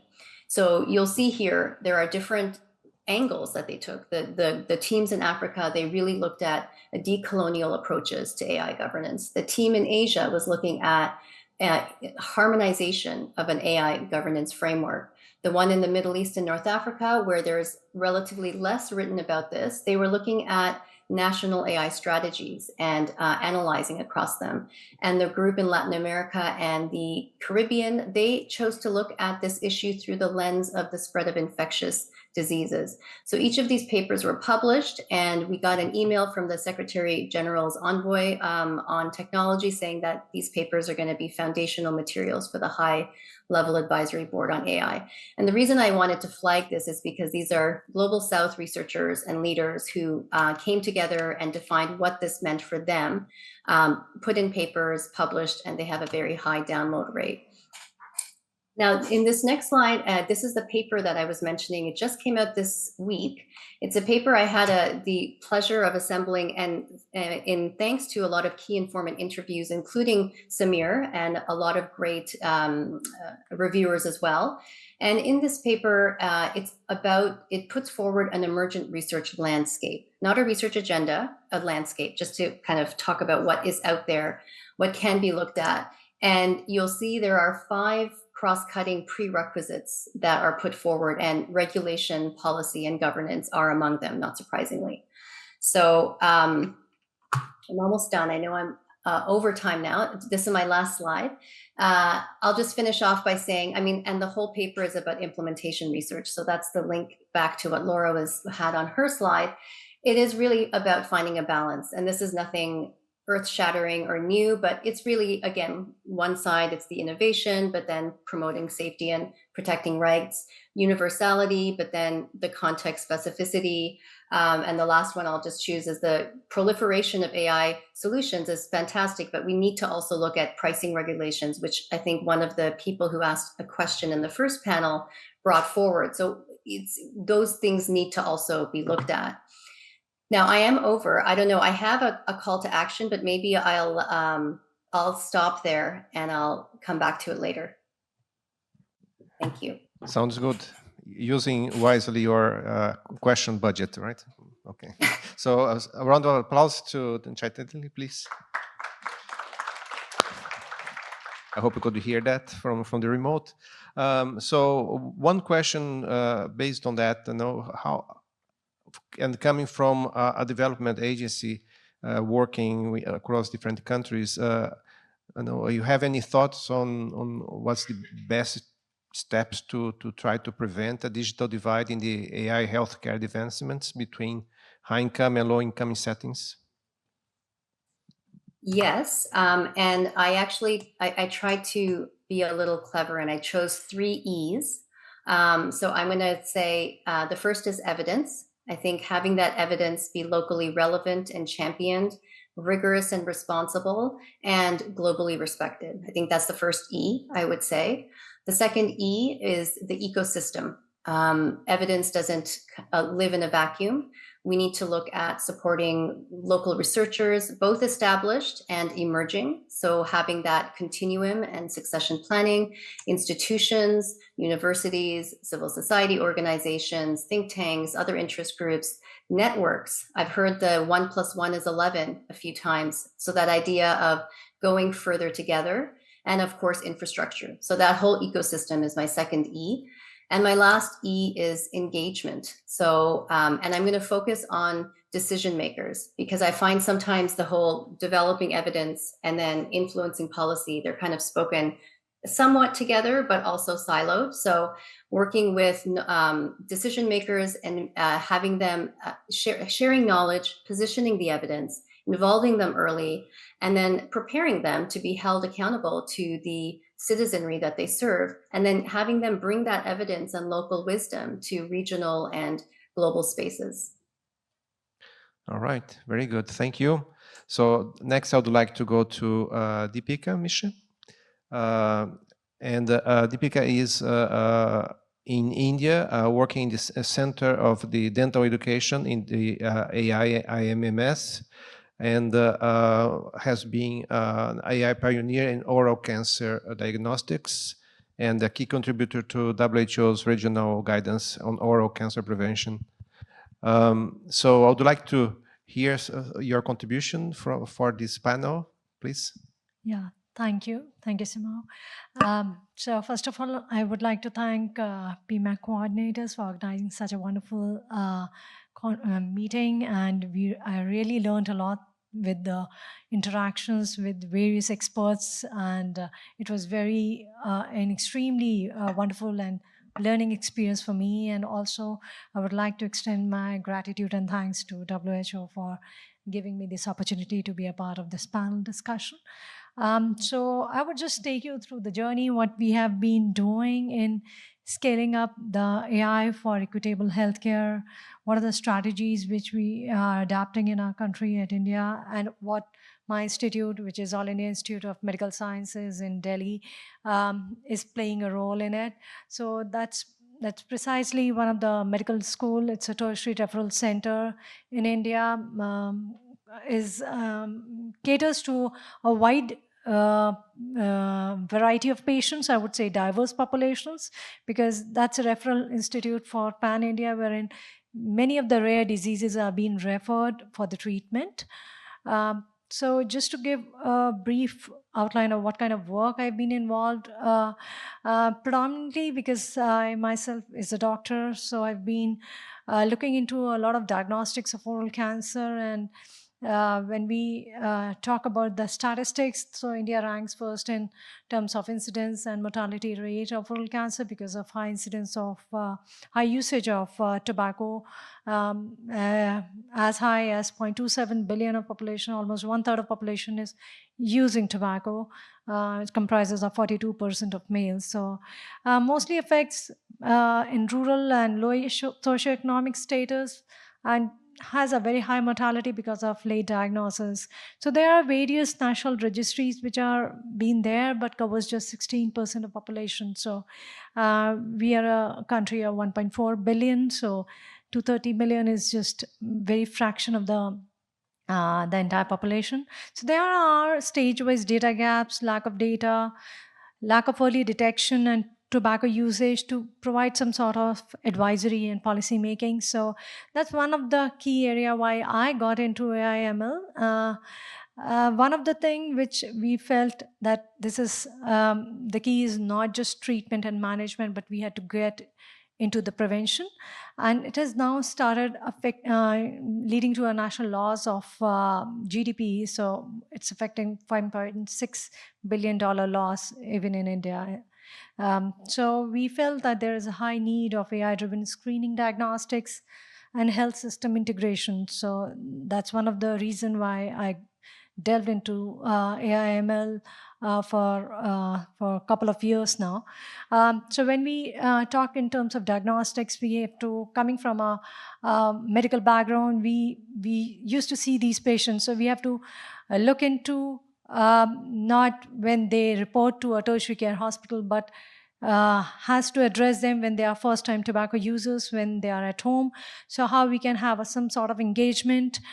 So we identified those kind of problem areas, and that is when we thought what should be the intervention and who's going to be the beneficiary of those problems. So we should create a solution only when you have a users.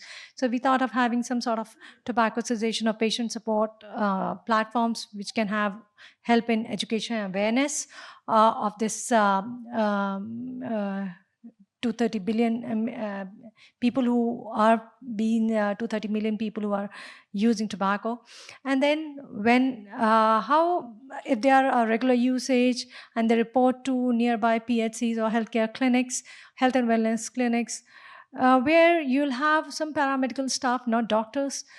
So how can we empower them with some of the AI-enabled tools which can help them in screening and help them, empower them with some decision-making abilities? So we developed one such effort like Arogya Arohan app with IISc Bangalore and Art Park, which can empower ASHAs, which are accredited healthcare workers, and ANMs and nurses who can screen the patients for oral cancer early lesions.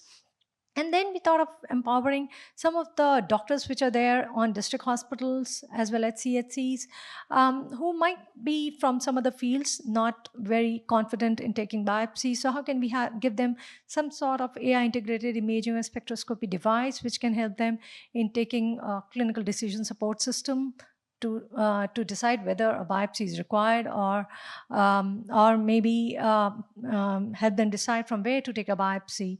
And also, at the same time, when you see these patients, you have to empower that all those patients has to be given some sort of tools so that we do not lose them at any time. And so the apps which are developed for tobacco cessation can stay with them.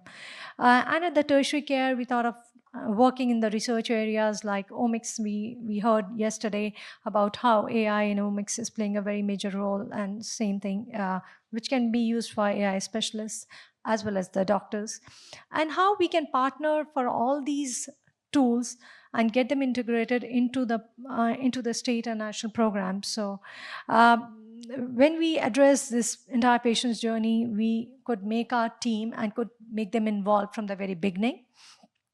So this is some of the AIMS AI-driven public health innovations which we have been doing. So we developed certain AI-powered point-of-care screening tools. Like one is Arogya Arohan app, which is being deployed for ASHA, ANMs, and field workers who can monitor with a tobacco usage, and then it empowers them to decide what is suspicious, what is non-suspicious data, and then certain spectroscopy device which can help in taking the decision at the district level.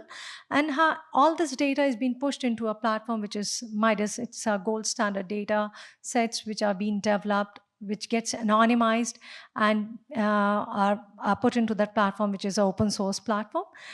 So this helps in real-time monitoring and dashboarding of data. And ultimately, our goal was to integrate into the NPNCDs and incorporation of other cancers as well into this platform. So some of the strategic approaches which AIMS has been doing is analyzing countries' healthcare system, because we are mainly central government funded institute. So we identify the inefficiencies with our existing, evaluate the national healthcare programs. And recently there has been a lot of, from the last few years, there's been a lot of initiatives. It is coming from the ministries to the institutes, that there's a lot of emphasis on how to develop these AI-enabled patient-centric tools which could be integrated into the national programs. And one such effort was taken by Ministry of Education and has declared our institute as AI Center of Excellence in Healthcare, where we are focusing on disease-based approach, and not just oral cancer, but different cancers like breast cancer, other diseases like tuberculosis, leprosy, STDs, and diabetic retinopathy, to just name a few.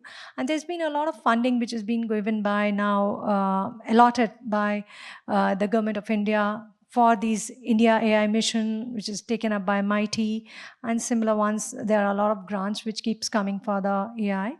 So mostly they are focused on to reduce turnaround times, develop quality graded data sets, and most importantly, to develop digital public goods, which are mostly focusing on open source platforms, DPGs, which are like the whatever AI-enabled tools which we are developing are supposed to be the DPGs. So that's the initiative which is being emphasized from the Government of India itself, the ones who are giving grants. So this is some of the approach. And just to give a brief intro, was that our institute somehow caters to 1.9 million patients per year. So it's a huge way of how we can validate the tools initially at the institute level, partner with and collaborate with the technical partners together, and also with the public health experts, and then get into the deployment stage.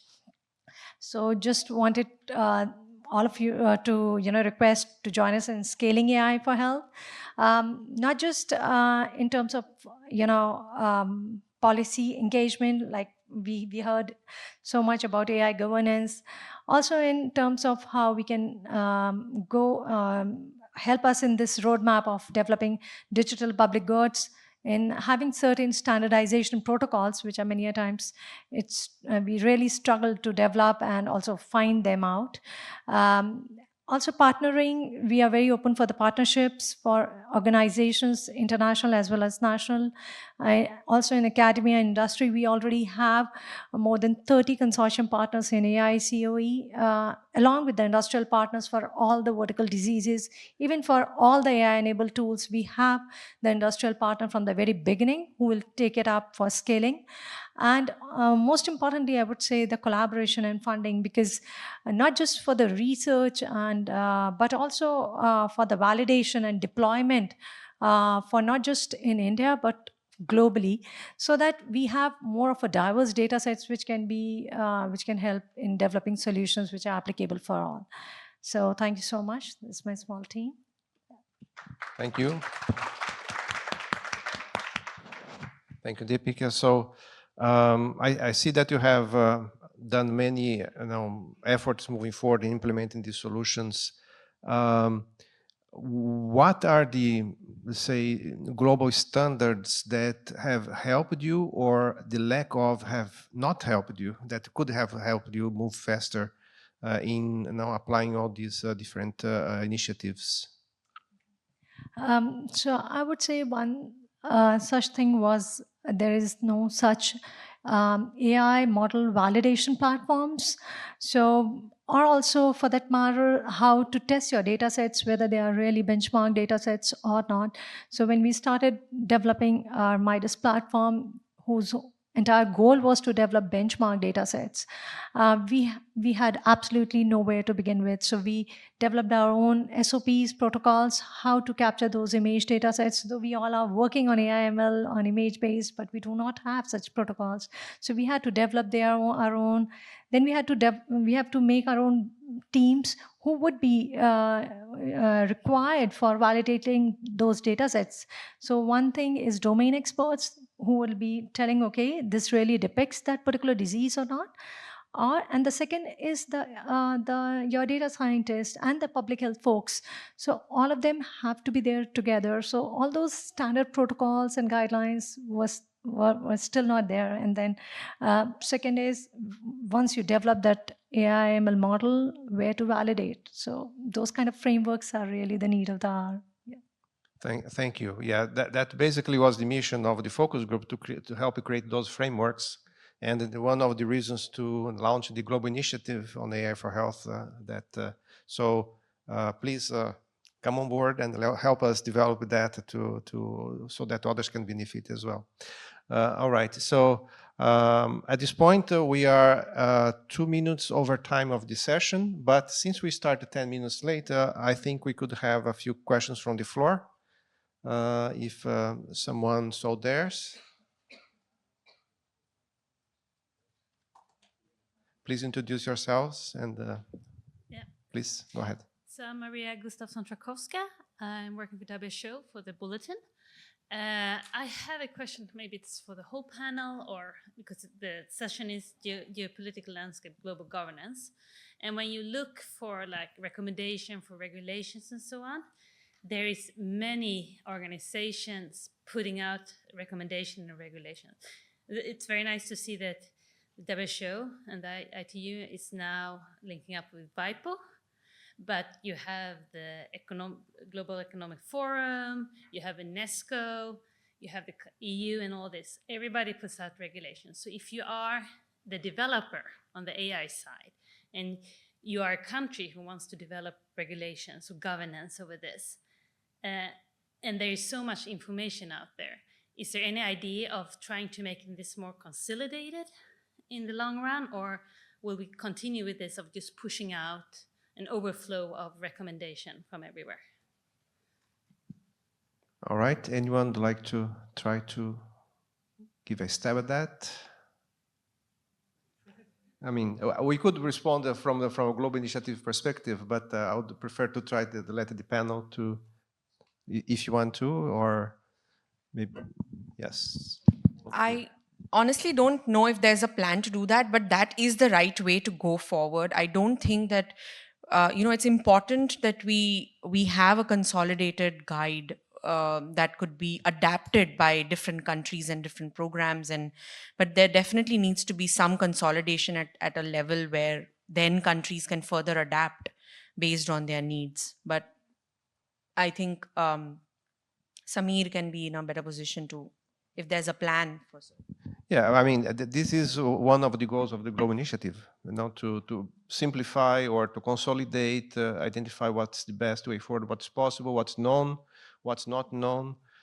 In terms of all this, it's a very complicated framework with so many dimensions, ethical, regulatory, and the technical related to the data itself, and then application of that relevance, clinical assessment, and and how this needs to be customized for each of the different use cases. And so this was a little bit of the journey. We experiment that in the focus group in developing.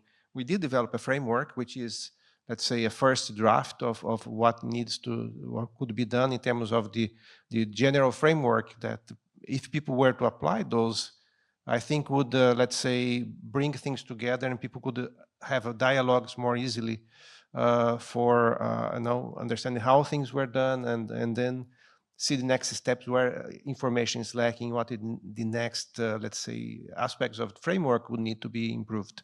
So I think we have we have a plan of going in that direction exactly, involving all concerned, including the people that now develop the algorithms, the models, because they are part of the equation, and they need to be briefed on all these considerations, all these policies. And I think it's one of the points that you just mentioned, that there is a lack of information how to access. The barrier to access this community is high, and so it's difficult to integrate. It was the first challenge of the focus group, to bring the communities together and the talk the same language, and even the same terminology that we used. I mean, not the terms that we used meant very different things, and ways of doing things and assumptions of how things work and should work. So this is a long work, and the community building is one important aspect, and then bringing together this knowledge in a consolidated way. I don't know if you want to say something more, Samir. To the question that how do they use what tools? So these are not just recommendations thrown out there as a list. I mean, what we're trying to do is have practical toolkits, again, taking learnings from the different countries. This is what member states are asking us.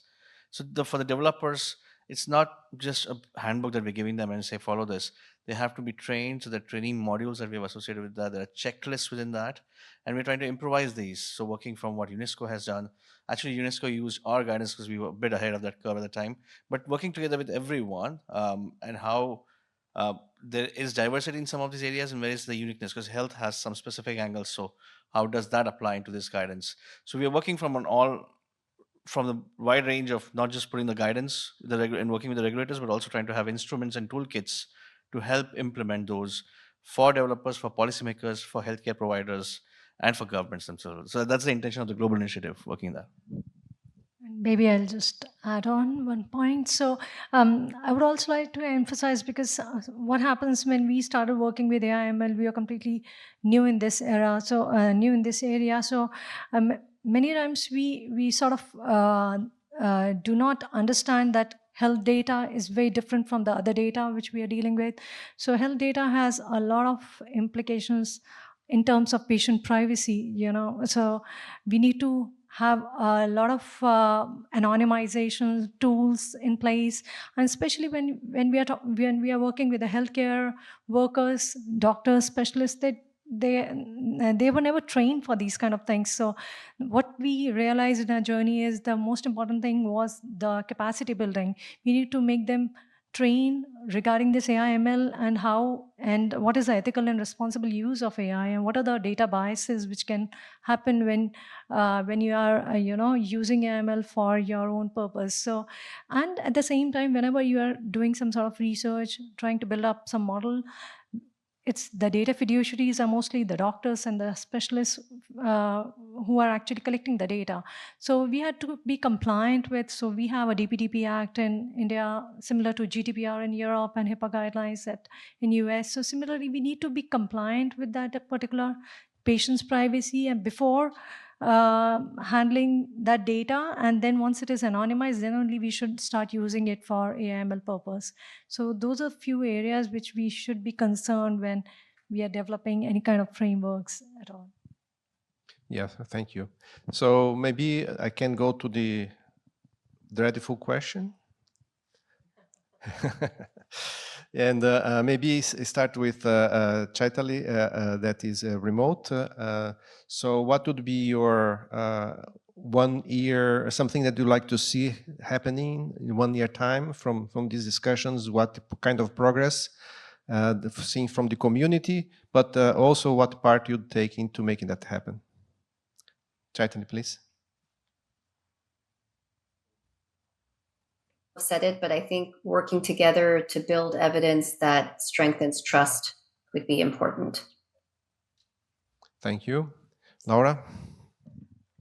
Thank you. Well, the immediate action is I'm going to download the IDRC report that Chaitali just talked about, in part because of the focus on implementation research. One of the things that was on my call to action was thinking about what an implementation research agenda would look like in this space, and that's something that I think it would be wonderful to see collaboration around and engagement with institutions from the Global South in what that looks like. Again, I think the information sharing, I think there's two parts to this, and I think for us, it's we need to absorb information and we need to reach out and do sort of some collaboration. Thanks. Very good. So, Parveen? So the call to action, I think for me, would be to prioritize human-centered AI. That's one thing for sure. And secondly, I think would be very important is to build a system or a support system which could help us bring about awareness about AI among people, and also invest in education, AI education, in capacity building. I think that's where we need to build our resources. I think we need to train our healthcare workers. We need to train people to use AI more efficiently. I think that would be the call to action for myself. Thank you. All right. And Deepika? Yeah, so for me, I think so the most importantly, which I just emphasized, was the capacity building for healthcare workers, maybe some sort of curriculum designing or getting it integrated into the curriculum of the healthcare workers regarding AI and the ethical use of AI and how to use responsible AI. And second is to develop more of a deployable AI-centered solutions, which should be like a digital public goods, so that they could be globally useful. Yeah, so it seems we have a kind of a consensus direction on the capacity building and cooperation, and I think that is resonating with other sessions as well, where this thread is repeated more and more, that we needed to have a focus and on this community building and this enabling people to understand better the two sides. Health professionals understand the AI, but also the AI experts to understand the health, so that you could have less friction and smoother cooperation moving forward. I think this is, I would say, maybe the common theme. All right. So, would you like to do the honors to do the closing, Samir, or just? All right. I'll just ask Chaitali and Nancy, if you're still connected, to not disconnect after, so that you can have a picture of the panel with the remote and the physical. But, well, thank you very much for coming here in such a large numbers. It was a well-attended session. A very thoughtful panel discussions and contributions. I think we clarified some of the issues that will help us move forward in governance of AI in health. And maybe in 1 year, we're going to have some good news to share with all the progress. But I would also like to invite all you of the panel to join the Global Initiative, and the audience to come and join and contribute to make us this happen sooner than later. Thank you very much.